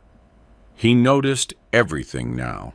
The hearing took place in a smaller review chamber inside Allegheny County Family Court, quieter than mediation, and far less forgiving. No polished introductions, no carefully staged charm, just fluorescent lights, legal pads, and financial records stacked across long conference tables.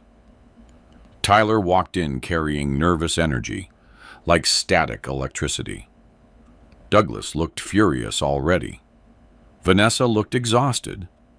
Grant Carlisle looked increasingly detached from all of it. And Preston sat beside Evelyn Shaw with the same calm posture he carried into elevator shafts during mechanical failures. Steady hands, controlled breathing, minimal words. Tyler dropped into his chair and muttered, "Sorry, traffic." Nobody acknowledged it. Sandra Bellamy adjusted her glasses and opened the next disclosure file. "Mr. Tyler Holloway," she said evenly, "we're here to clarify outstanding inconsistencies connected to prior debt consolidation statements." Tyler swallowed. "Okay." Evelyn slid several pages forward. Mr. Holloway previously represented that certain liabilities tied to Holloway Freight Solutions had been resolved independently. Tyler shifted in his seat. They were. Evelyn's voice stayed perfectly calm. No. They were transferred. She placed another document on the table, a signed restructuring agreement. Tyler's signature sat clearly at the bottom. Preston remembered that night instantly. Tyler had shown up at the apartment after midnight 3 years earlier, wearing panic beneath forced confidence. He claimed lenders were threatening litigation. Payroll obligations had collapsed. One of his former business partners disappeared to Arizona after draining operating accounts. Tyler cried that night. Not dramatically, quietly, mostly from humiliation. Preston remembered sitting across from him at the kitchen table while Vanessa slept down the hallway, unaware. "You can't tell my dad," Tyler whispered back then. "He'll lose his mind." Preston had agreed. Another mistake made through loyalty. Sandra reviewed the agreement silently. "This indicates Mr. Woods assumed structured responsibility for approximately $82,000 connected to your business failure." Tyler rubbed a hand across his jaw. "Yeah. Did you repay any substantial portion?" Tyler hesitated. "Too long again?" "No." The room stayed silent. Not hostile, just honest. Now. That honesty carried its own weight. Douglas stared at his son with open disappointment. Vanessa looked stunned all over again, not because Tyler failed, because Preston had protected Tyler too. Another secret burden she never noticed. Sandra continued. "There are also indications portions of the transferred funds were not used strictly for business stabilization." Tyler immediately looked defensive. "What's that supposed to mean?" Evelyn opened another folder. "Credit card records, casino withdrawals, luxury retail purchases, vehicle lease payments." Tyler's face changed instantly. "There it is," Evelyn said quietly. "The real problem." Douglas leaned forward sharply. You told me the business burned through everything. It did. Sandra pointed toward the records. Not all of it, apparently. Tyler's breathing grew uneven now. These were temporary expenses. $7,000 at Rivers Casino? Evelyn asked calmly. Tyler looked cornered.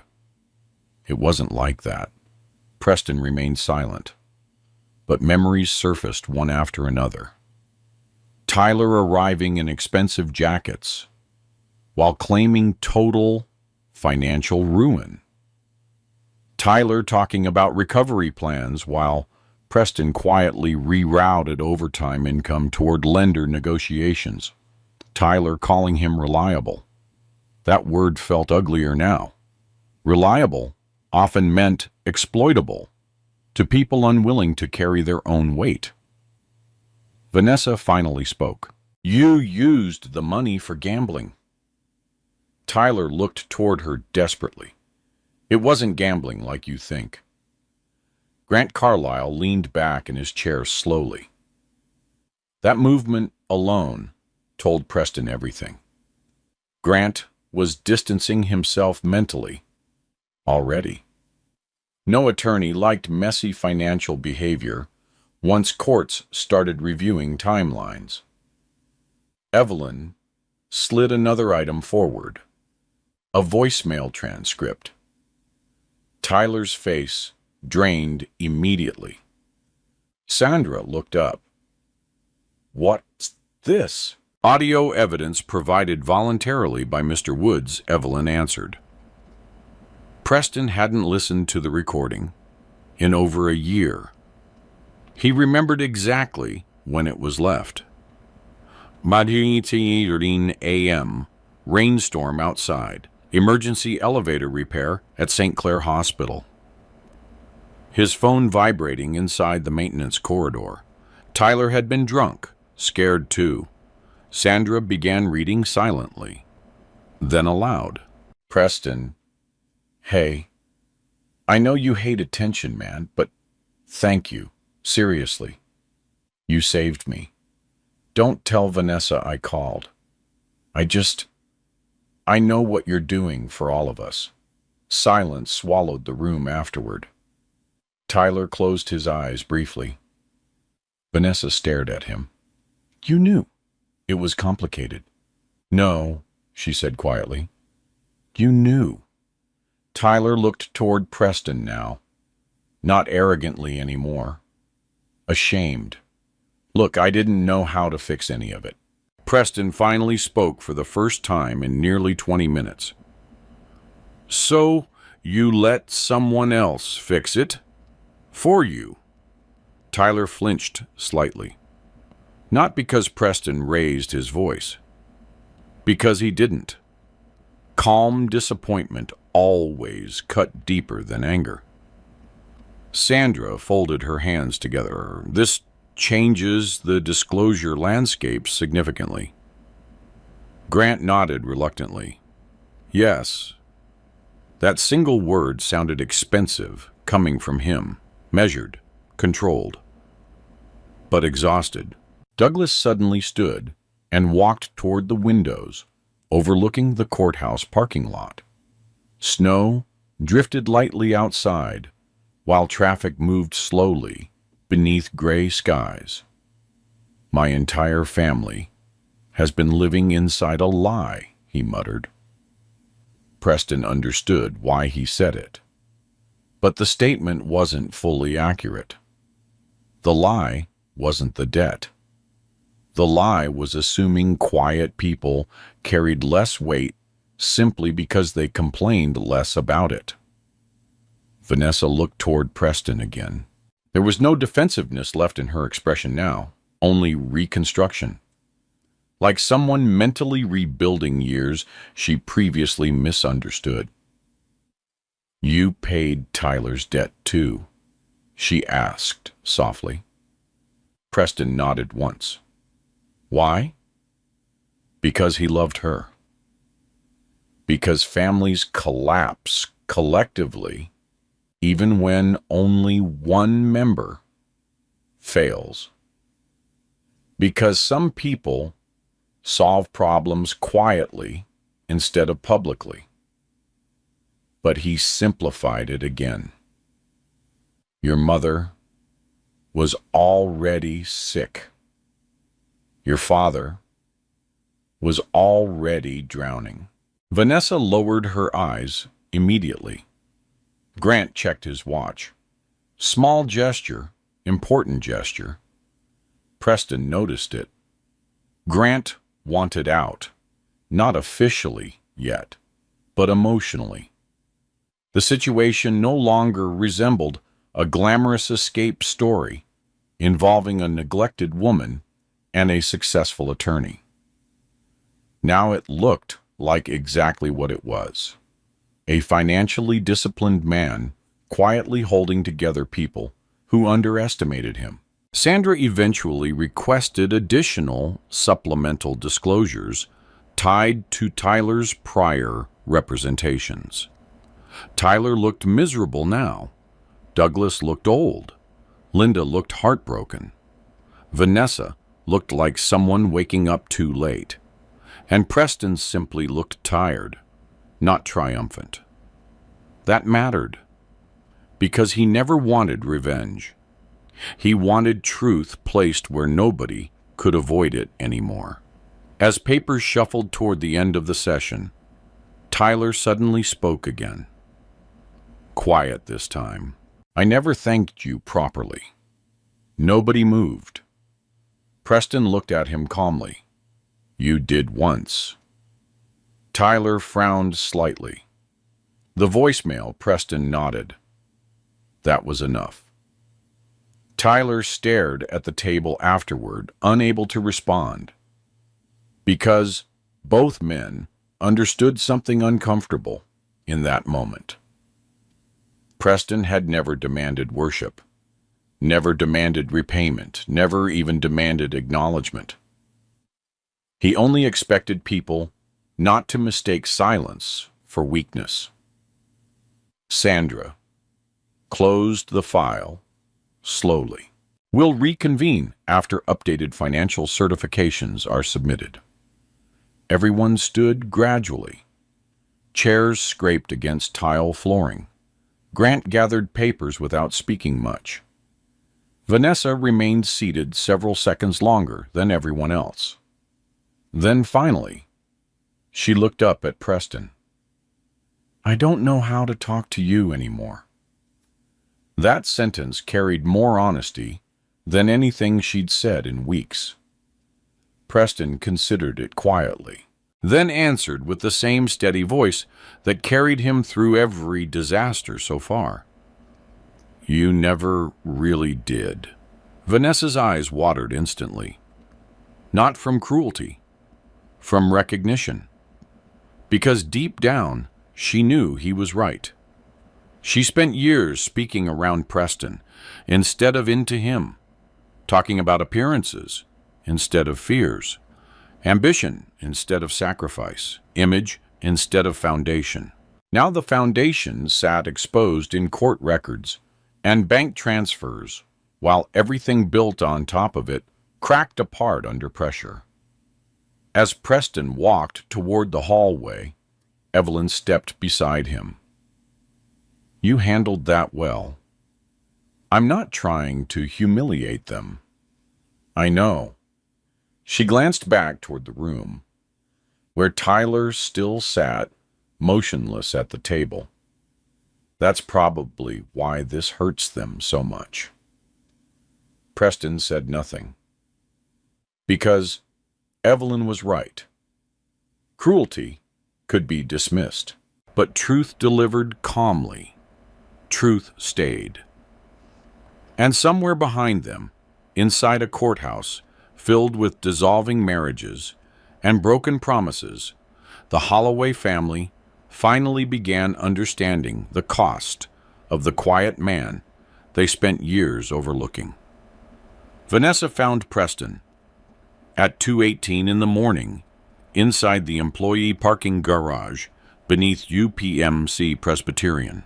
Rainwater dripped steadily from exposed concrete beams overhead. Fluorescent lights buzzed faintly against oil-stained floors, while distant ambulance sirens echoed through the sleeping city above. Preston had just finished replacing a damaged elevator door motor on the Trauma Wings service lift. His shoulders ached. Grease stained both sleeves of his dark thermal shirt. One knuckle had split open against a steel panel earlier during the repair. He barely noticed anymore. He walked through the parking garage, carrying a metal toolbox in one hand and a paper cup of burnt vending machine coffee in the other, when he saw Vanessa standing beside his truck. She looked completely out of place there. Camel coat, black boots, hair damp from rain, no polished rooftop bars, no luxury dinners, no downtown lighting soft enough to hide uncertainty, just concrete and fluorescent exhaustion. Preston stopped walking. Vanessa stepped toward him slowly. "I called you. I was working. You didn't answer." Preston set the toolbox into the truck bed before speaking. "What do you need?" That question hurt her immediately. Not because it sounded cruel, because it sounded distant. Vanessa wrapped her arms tightly against herself. "I needed to see you." Preston leaned lightly against the truck. Rain tapped steadily across the garage entrance behind them. For several seconds, neither spoke. Then Vanessa looked around the parking structure. "You really spend your nights in places like this?" The question escaped before she could stop it. Preston glanced toward the elevators behind him. "Usually worse." That answer landed heavily, because she suddenly realized she never truly pictured his life while he worked overnight. She imagined work, not machine rooms, not freezing maintenance corridors, not emergency calls at 2 a.m, while entire hospitals depended on systems functioning properly. Vanessa lowered her eyes briefly. "You look exhausted." Preston almost smiled at the irony. Now she noticed. After everything collapsed. "You didn't come here to discuss my sleep schedule." She nodded slowly. "No." Rainwater rolled through the garage floor drains nearby while ambulance lights flashed faintly across concrete walls from the emergency entrance above. Vanessa inhaled carefully. Why didn't you tell me Preston already knew what she meant? Not the debt itself, the whole thing, the sacrifices, the hidden structure underneath their entire marriage. He stared past her toward the rain outside. Would it have changed anything? Vanessa answered, too slowly. And that silence became the answer. Preston nodded once. That's what I thought. She stepped closer. That's not fair. No, he agreed quietly. It isn't. Vanessa looked wounded by the calmness in his voice. Not cold, just finished. That frightened her more than anger would have. I would have helped you, she said. Preston finally looked directly at her. How? The word hit harder than she expected, because she had no immediate answer. Preston continued calmly. You didn't know how much debt existed. You didn't know about your father's lenders. You didn't know Tyler was still hiding liabilities.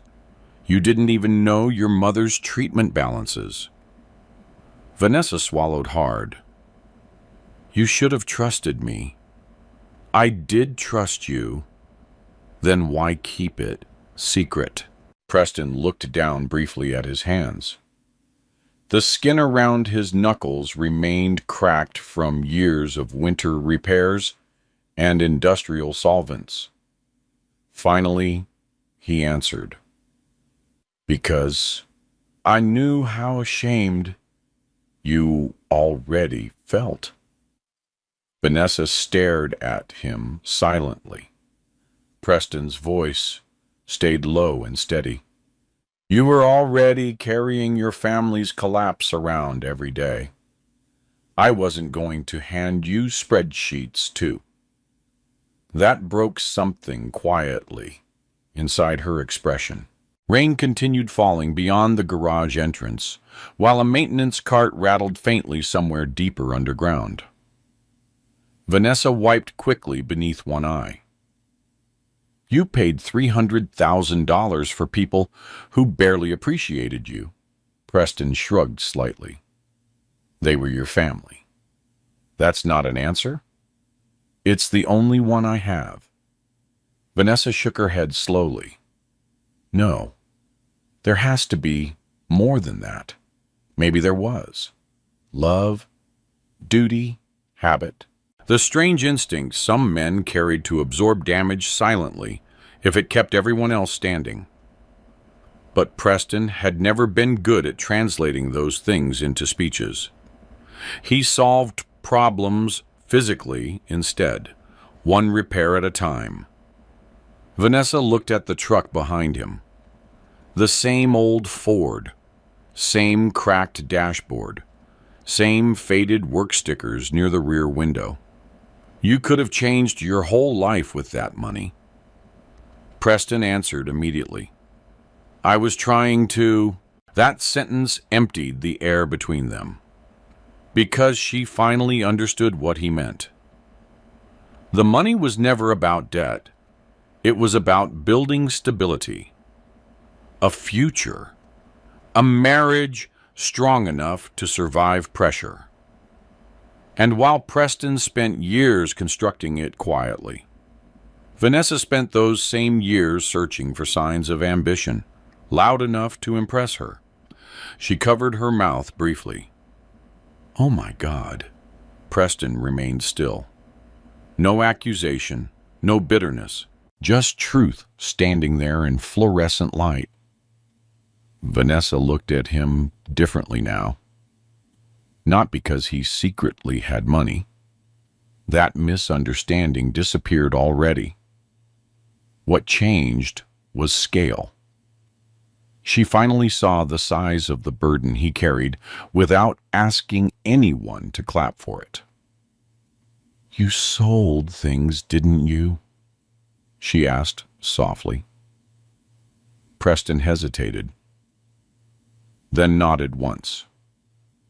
"My startup shares." Her eyes widened immediately.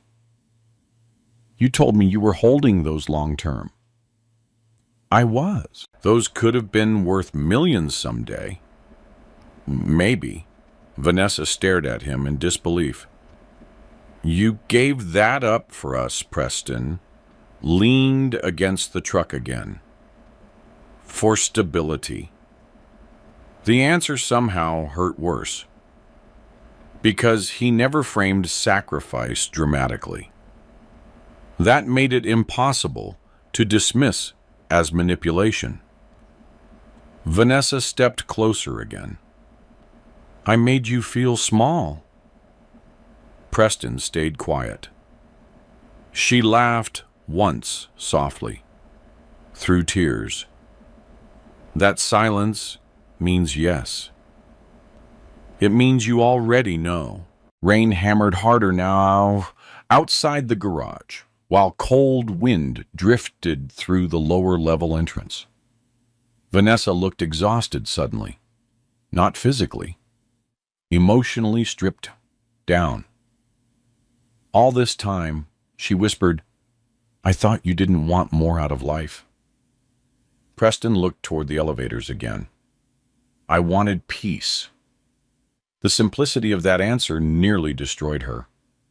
Because Grant wanted status. Douglas wanted image. Tyler wanted escape. Vanessa wanted upward movement. Only Preston ever wanted peace. And somehow, he became the one everyone overlooked. Vanessa's voice cracked slightly. I left you the same day you finished fixing everything. Preston didn't respond, because there was nothing useful to add to that truth. She shook her head slowly. I can't stop thinking about that night. Neither could he.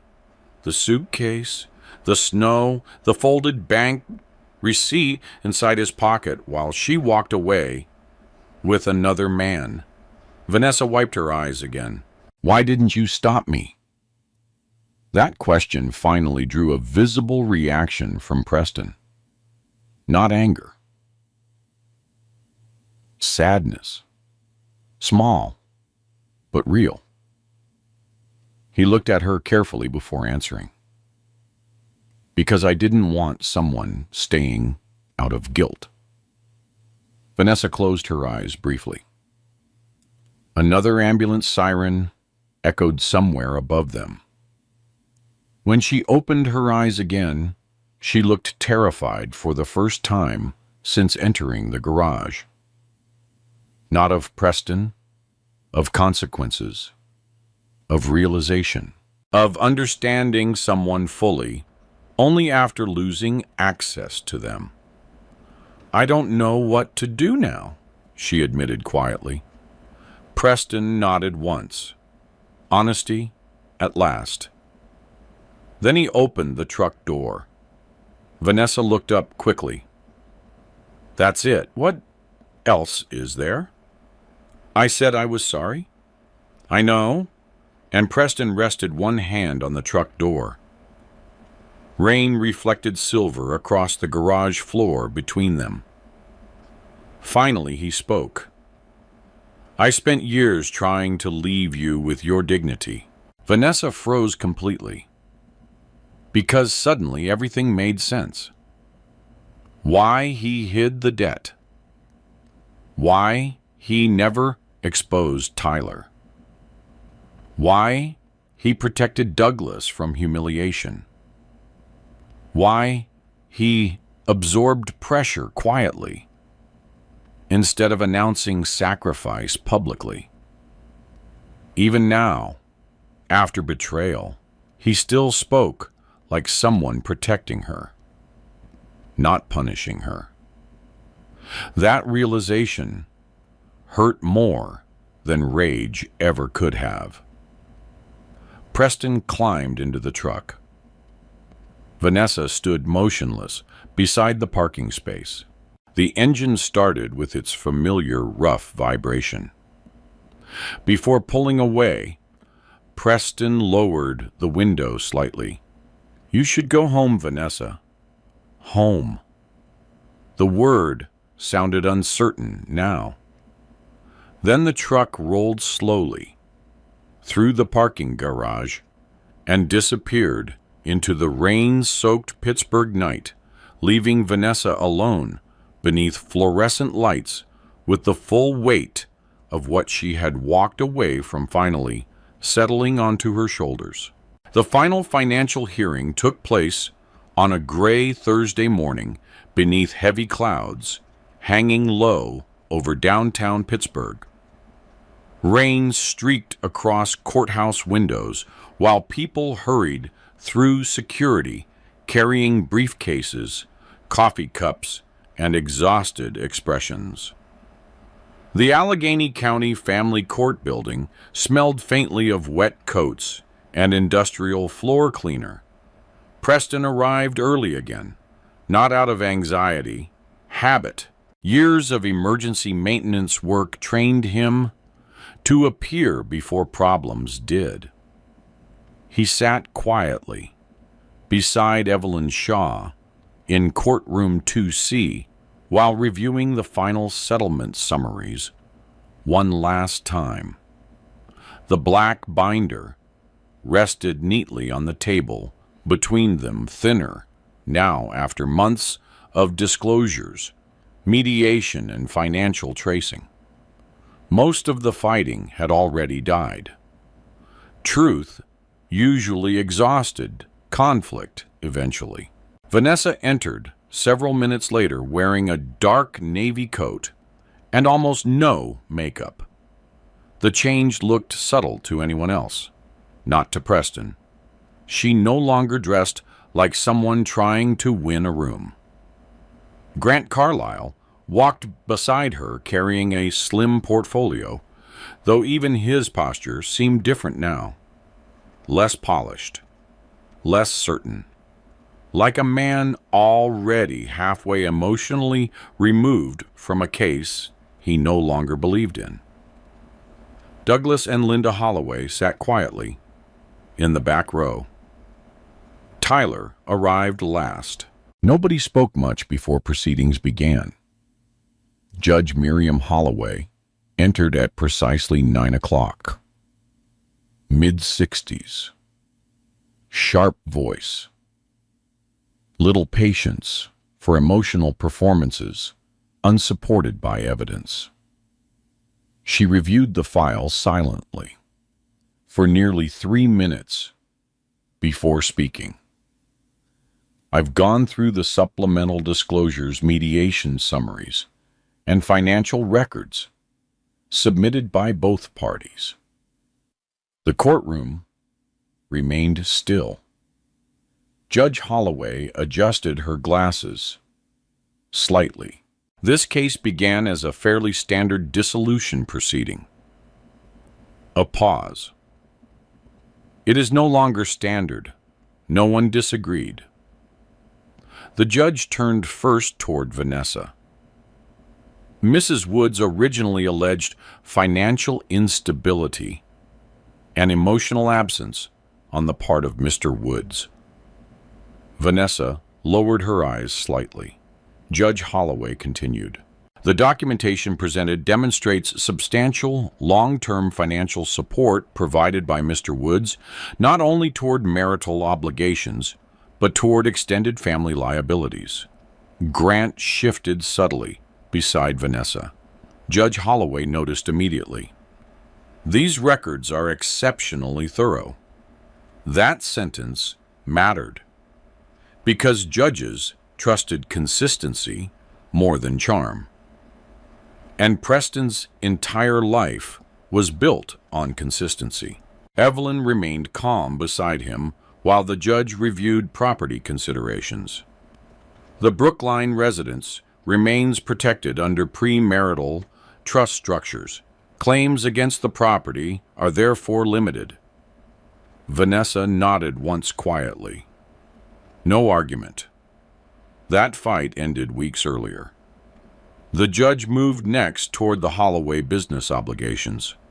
Signed restructuring agreements tied to Holloway fine furniture appear legally enforceable.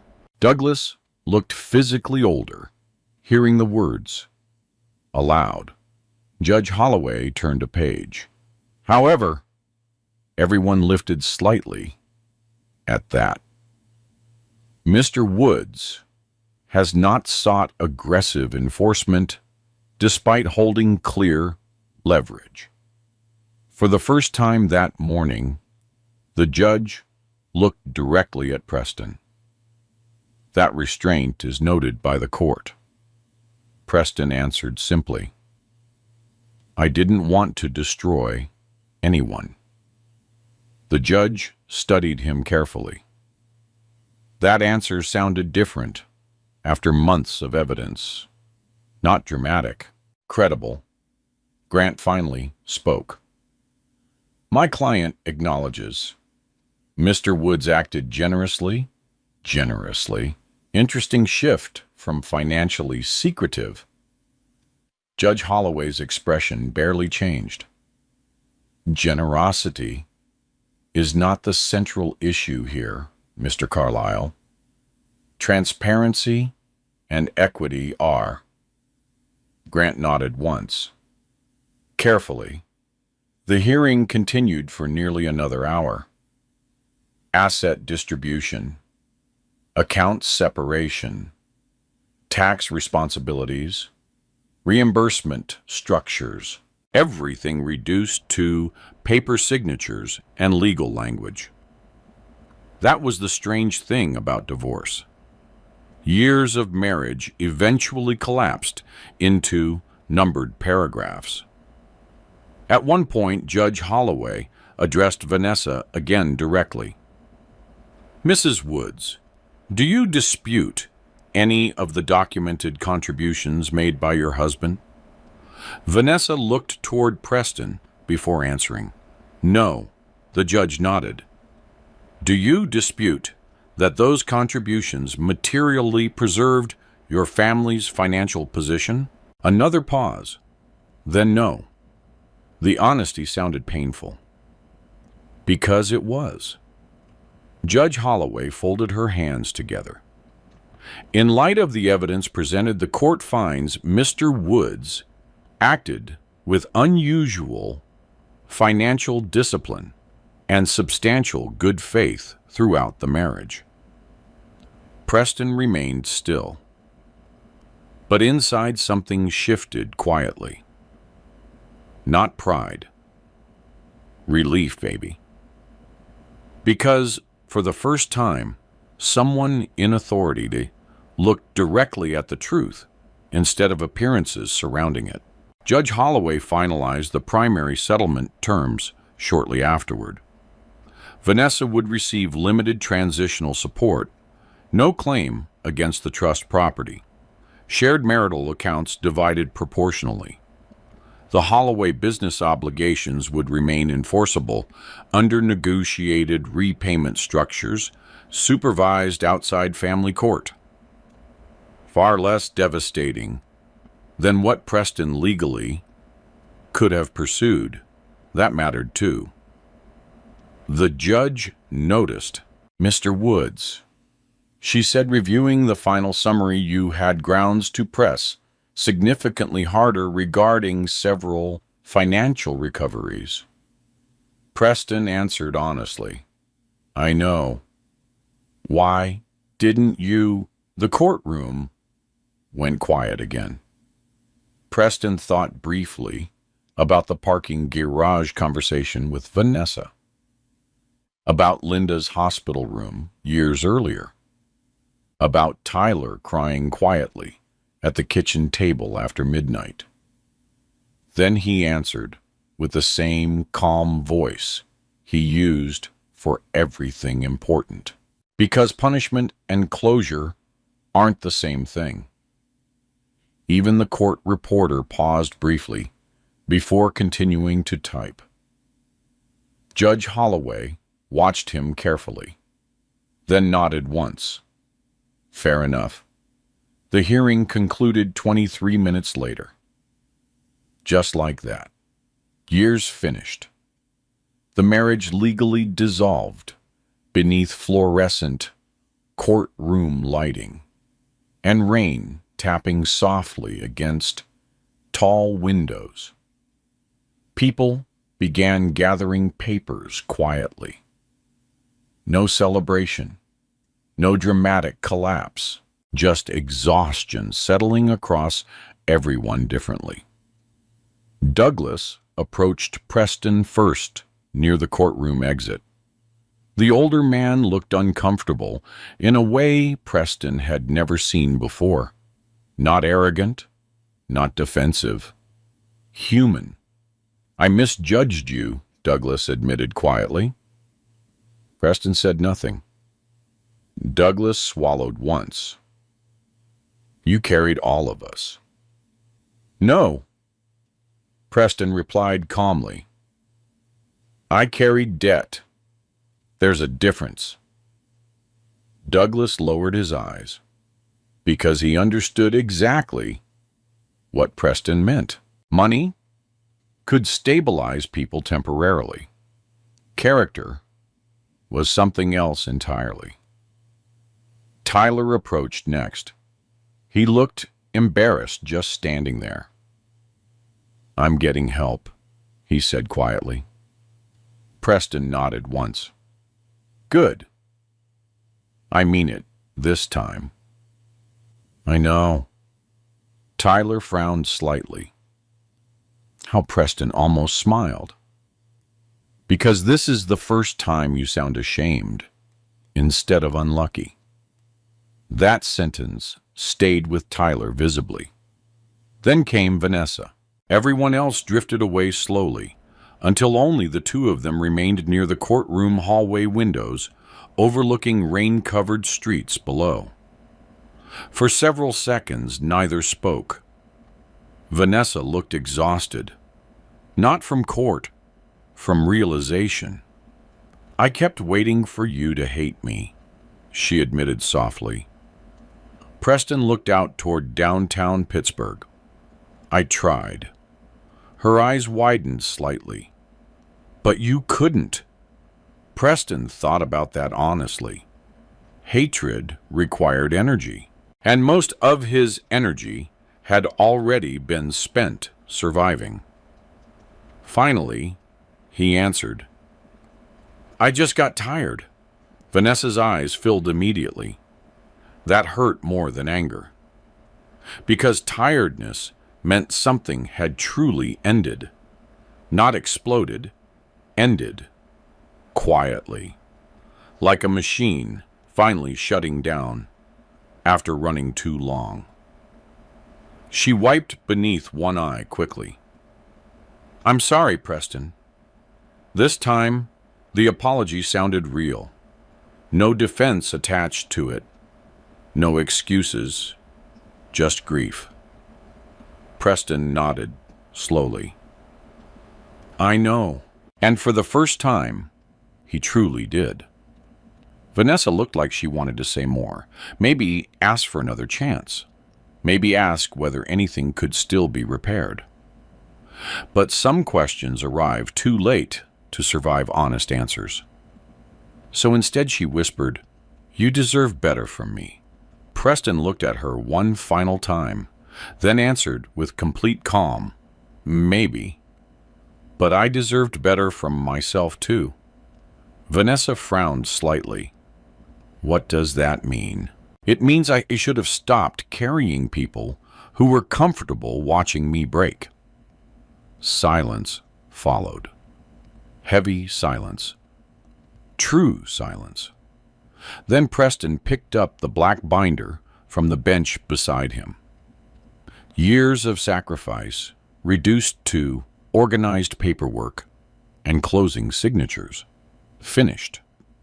As he walked down the courthouse hallway toward the elevators, rainlight reflected softly across polished floors beneath his boots. And for the first time in a very long time, Preston Woods no longer felt responsible for saving everyone around him. The apartment sounded different after the divorce finalized. Quieter. Not emotionally quieter. Structurally quieter. No hairdryer running before work. No television playing reality show in the background. No phone calls drifting through the kitchen, while Vanessa cooked expensive recipes she barely touched afterward. Just radiator pipes knocking softly at night, and the occasional rumble of traffic outside Pioneer Avenue. Preston noticed the silence most during mornings. For years, his life moved around another person's routines, without him realizing how much space that created inside a home. Now every object stayed exactly where he left it. No shoes near the couch. No half-finished coffee cups on the bathroom counter. No perfume drifting through the hallway after showers. At first, the stillness felt unnatural. Then slowly, it began feeling peaceful. 2 days after court, Preston started packing Vanessa's remaining belongings. Not violently, not emotionally. Carefully, that mattered. He folded sweaters instead of shoving them into boxes. Wrapped picture frames in old towels to keep the glass from cracking. Organized books by size, because Vanessa always liked symmetry on shelves. The process took nearly 6 hours. Rain tapped steadily against the apartment windows while old jazz played softly from Preston's phone speaker near the sink. At one point, he found a small receipt tucked inside a coat pocket. Vanessa left hanging in the closet. Rooftop restaurant downtown. 2 cocktails, 1 filet mignon.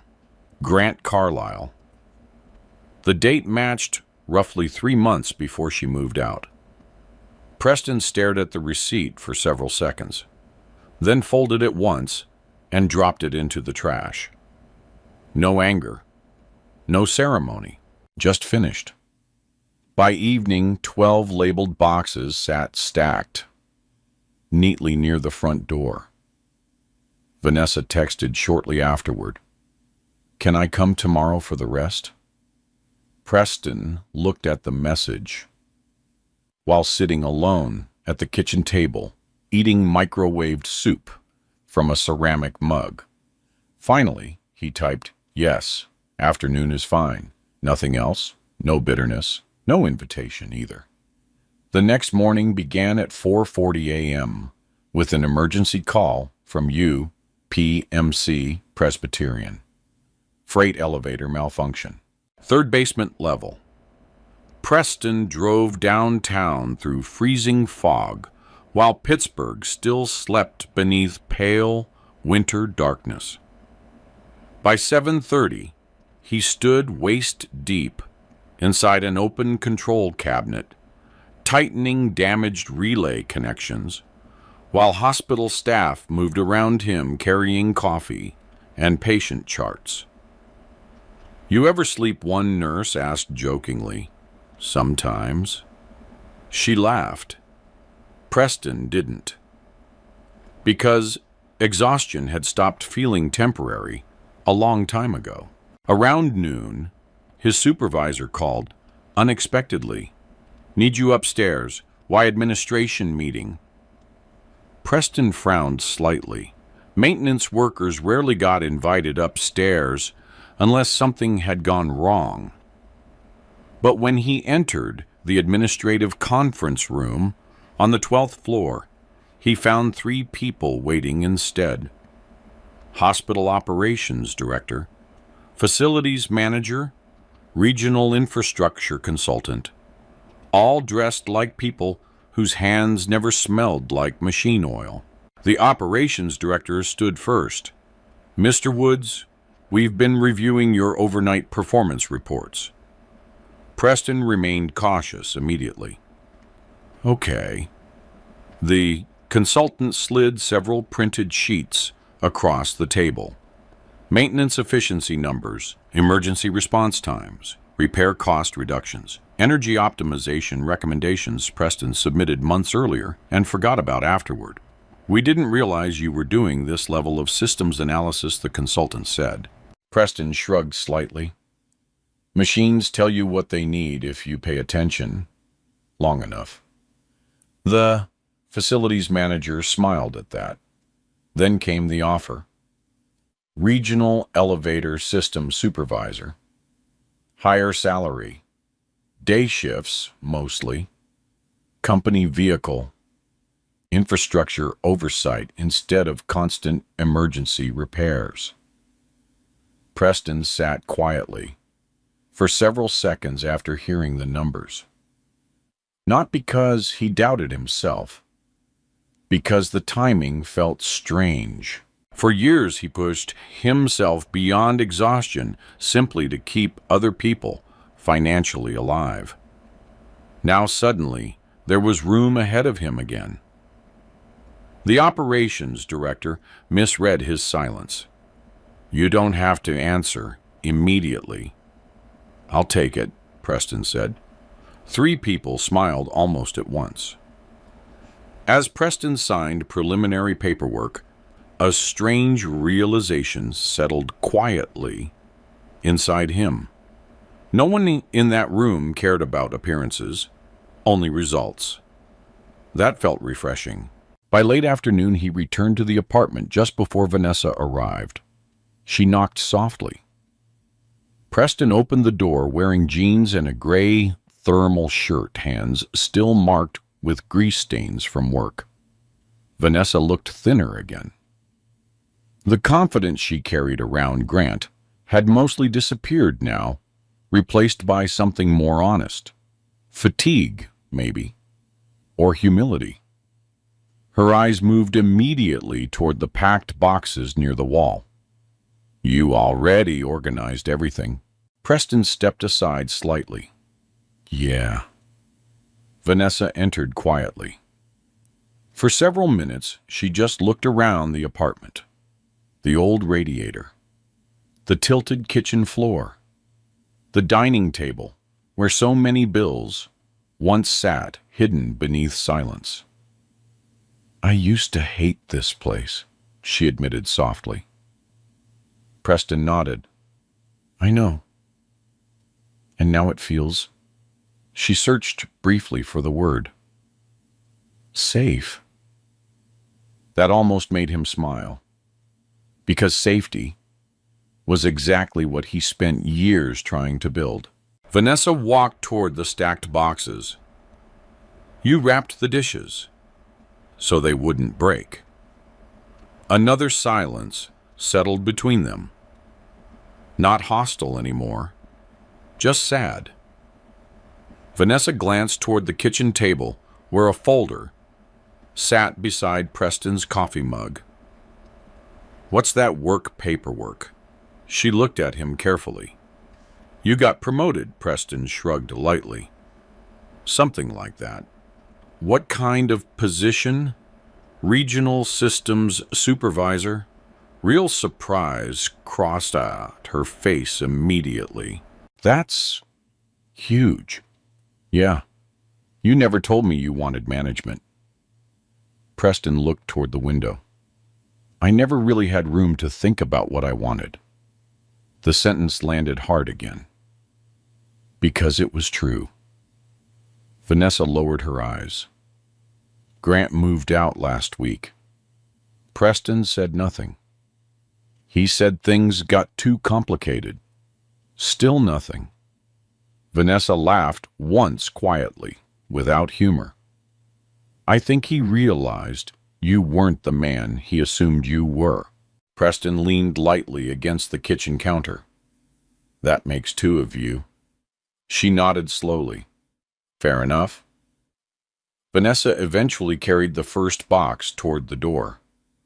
Preston helped load several into her SUV downstairs without either of them speaking much.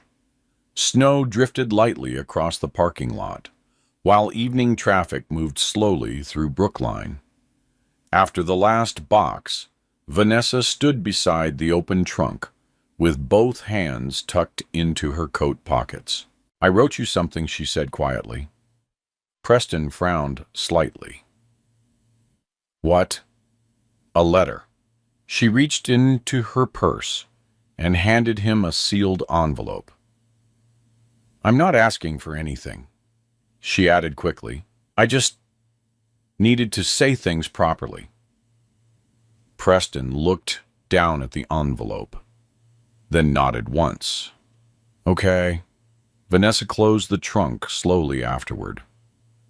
For a second, it looked like she wanted to hug him. She didn't. Some distances could not be crossed physically anymore. I hope you find peace, Preston. The strange thing was, for the first time in years, he actually believed he might. Vanessa climbed into the SUV and drove away through light snowfall, while Preston stood alone beside the curb, not abandoned this time, released.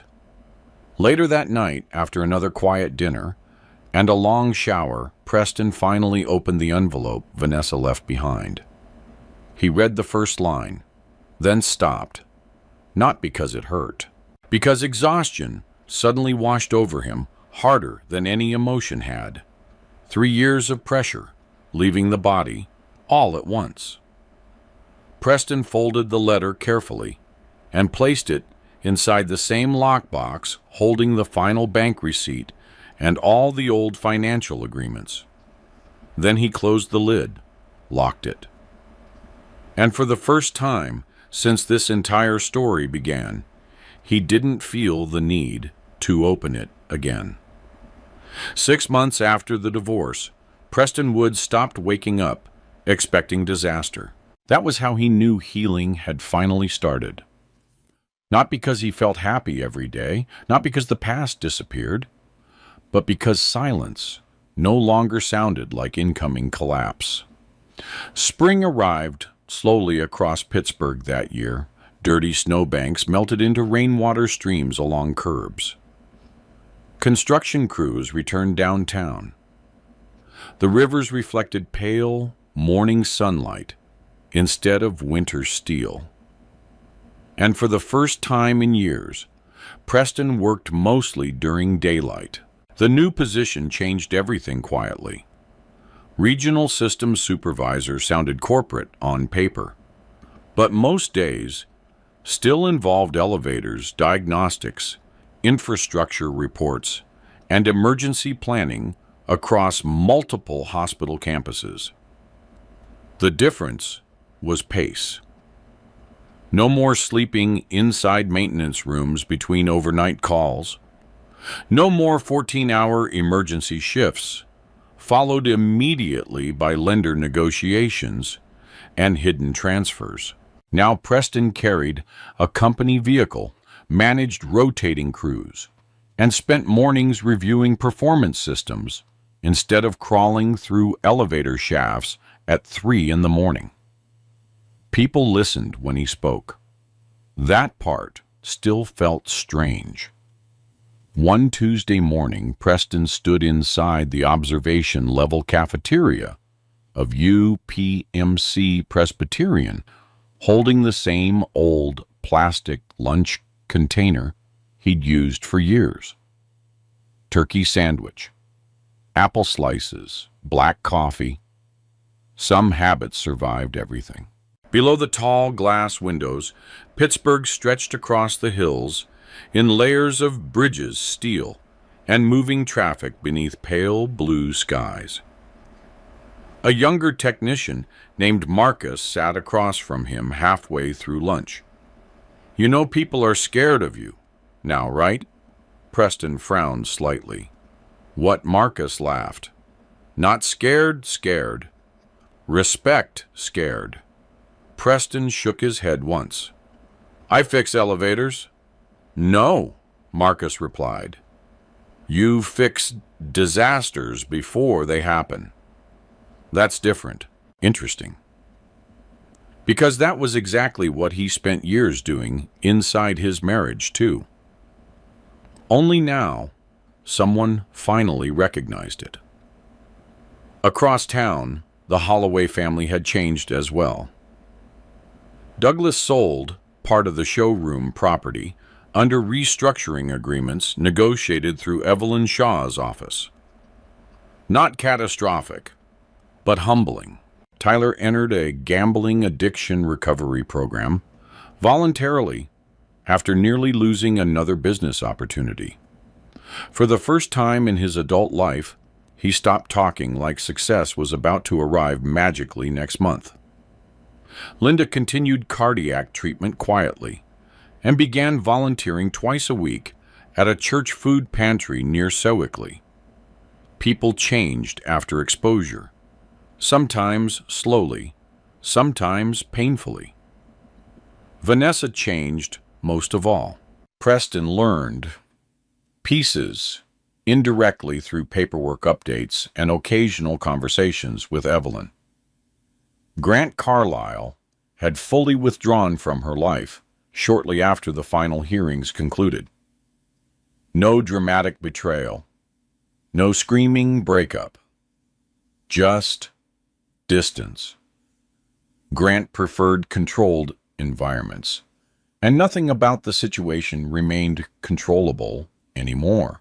Vanessa moved into a smaller apartment near Shadyside and returned to full-time work quietly.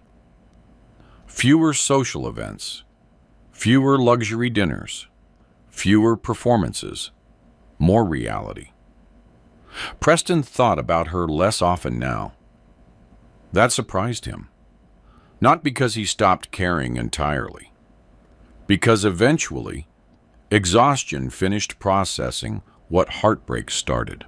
One afternoon in early May, Preston met Evelyn Shaw for coffee downtown to finalize the last outstanding restructuring paperwork connected to Holloway Fine Furniture. The cafe overlooked Market Square, where businessmen hurried between office towers carrying laptops and expensive impatience. Evelyn reviewed the final documents while drinking black espresso. "Everything's stabilized," she said. "Payment structures are functioning. No defaults." Preston nodded once. "Good." Evelyn closed the folder. "You know you could have ruined them financially." "I know. You still don't seem angry enough about that." Preston looked out the window toward passing traffic. "I was angry." Past tense. He considered the question carefully, then answered honestly. "I think I confused responsibility with love for a long time." Evelyn studied him over the rim of her coffee cup. "That's one of the more intelligent things you've ever said." Preston almost smiled. High praise from Evelyn. The waitress arrived with the check, but Evelyn pushed it away immediately. "My turn. You billed me enough already." Occupational hazard. They stood outside afterward beneath warm spring air, moving through Market Square. For several seconds, neither spoke. Then Evelyn asked quietly, "What are you going to do now that nobody's drowning around you?" The question stayed with Preston long after they parted ways, because for years, his identity revolved around holding things together. Systems, debts, families, crises. Without constant pressure, he finally had room to discover who he was outside survival. That realization felt both peaceful and unsettling. A week later, Vanessa called unexpectedly. Preston almost let it go to voicemail. Almost. But eventually he answered. "Hey." Her voice sounded softer now, less polished. "Hi." A pause followed. "I heard about your promotion," she said. "News travels." "My dad talks about you differently now." Preston leaned against the hospital rooftop railing, where he'd been reviewing maintenance reports. "That's nice." Another silence. Then Vanessa said quietly, "I wanted to thank you properly." He looked out across the city skyline. "You already apologized. This isn't the same thing." "No, it wasn't." Apologies acknowledged pain. Gratitude acknowledged sacrifice. That difference mattered. Vanessa continued carefully. "I spent years thinking value looked loud, expensive, impressive." Preston listened, without interrupting. "And the whole time," she said softly, "the strongest person I knew was carrying everyone without needing attention for it." Wind moved across the rooftop around him. Below, ambulances rolled through traffic toward emergency entrances, where other exhausted people waited for someone reliable to keep things functioning. Finally, Preston answered. "I wasn't perfect either." "I know. I should have stopped pretending silence fixed everything." Vanessa exhaled quietly through the phone. "Maybe we both learned too late. Maybe. But not entirely too late. People still alive still had time to become better versions of themselves. That counted for something." Before ending the call, Vanessa asked one final question. Do you think you'll ever forgive me completely? Preston looked toward the city again. Bridges, steel, movement. Pittsburgh surviving the same way it always had. Slowly, honestly. Then he answered, with the only truth he had left. I think I already did. I just couldn't stay. Vanessa cried quietly after that, not dramatically, not manipulatively, just grief finally arriving without defenses attached to it. When the call ended, Preston remained on the rooftop several minutes longer watching evening sunlight settle across the city. Then he went back downstairs, back to work, back to systems depending on him. Later that night, Preston sat alone in the hospital observation cafeteria, eating from the same old plastic lunch container, while sunset burned orange against downtown glass towers. A younger technician walked past and nodded respectfully. Night, boss. Preston nodded back. Simple, normal, peaceful. No one in the room knew about the debt, or the divorce, or the years of hidden sacrifice. And strangely enough, that finally felt okay. Because Preston Woods no longer needed people to misunderstand him correctly. He only needed to understand himself honestly. Outside the giant cafeteria windows, Pittsburgh glowed quietly beneath the coming night, while Preston finished his coffee in complete calm for the first time in years. Sometimes the quietest people in a room are carrying the heaviest weight. Preston never looked powerful. He didn't speak like a motivational speaker or walk into rooms demanding attention. But while everyone else focused on appearances, he focused on responsibility. And in the end, responsibility outlasted image. A lot of people watching this probably know what it feels like to give everything without being fully seen. Maybe you helped family members who later forgot your sacrifices. Maybe you stayed calm while holding together situations nobody else could survive. The hardest part about being reliable is that people eventually mistake your strength for something automatic. If this story connected with you, tell me honestly in the comments, have you ever realized someone's true value only after losing them? Or have you ever been the person quietly carrying everyone else? And if you enjoy stories about patience, truth, and the hidden strength behind ordinary people, subscribe to the channel. Tomorrow's story might hit even closer to home.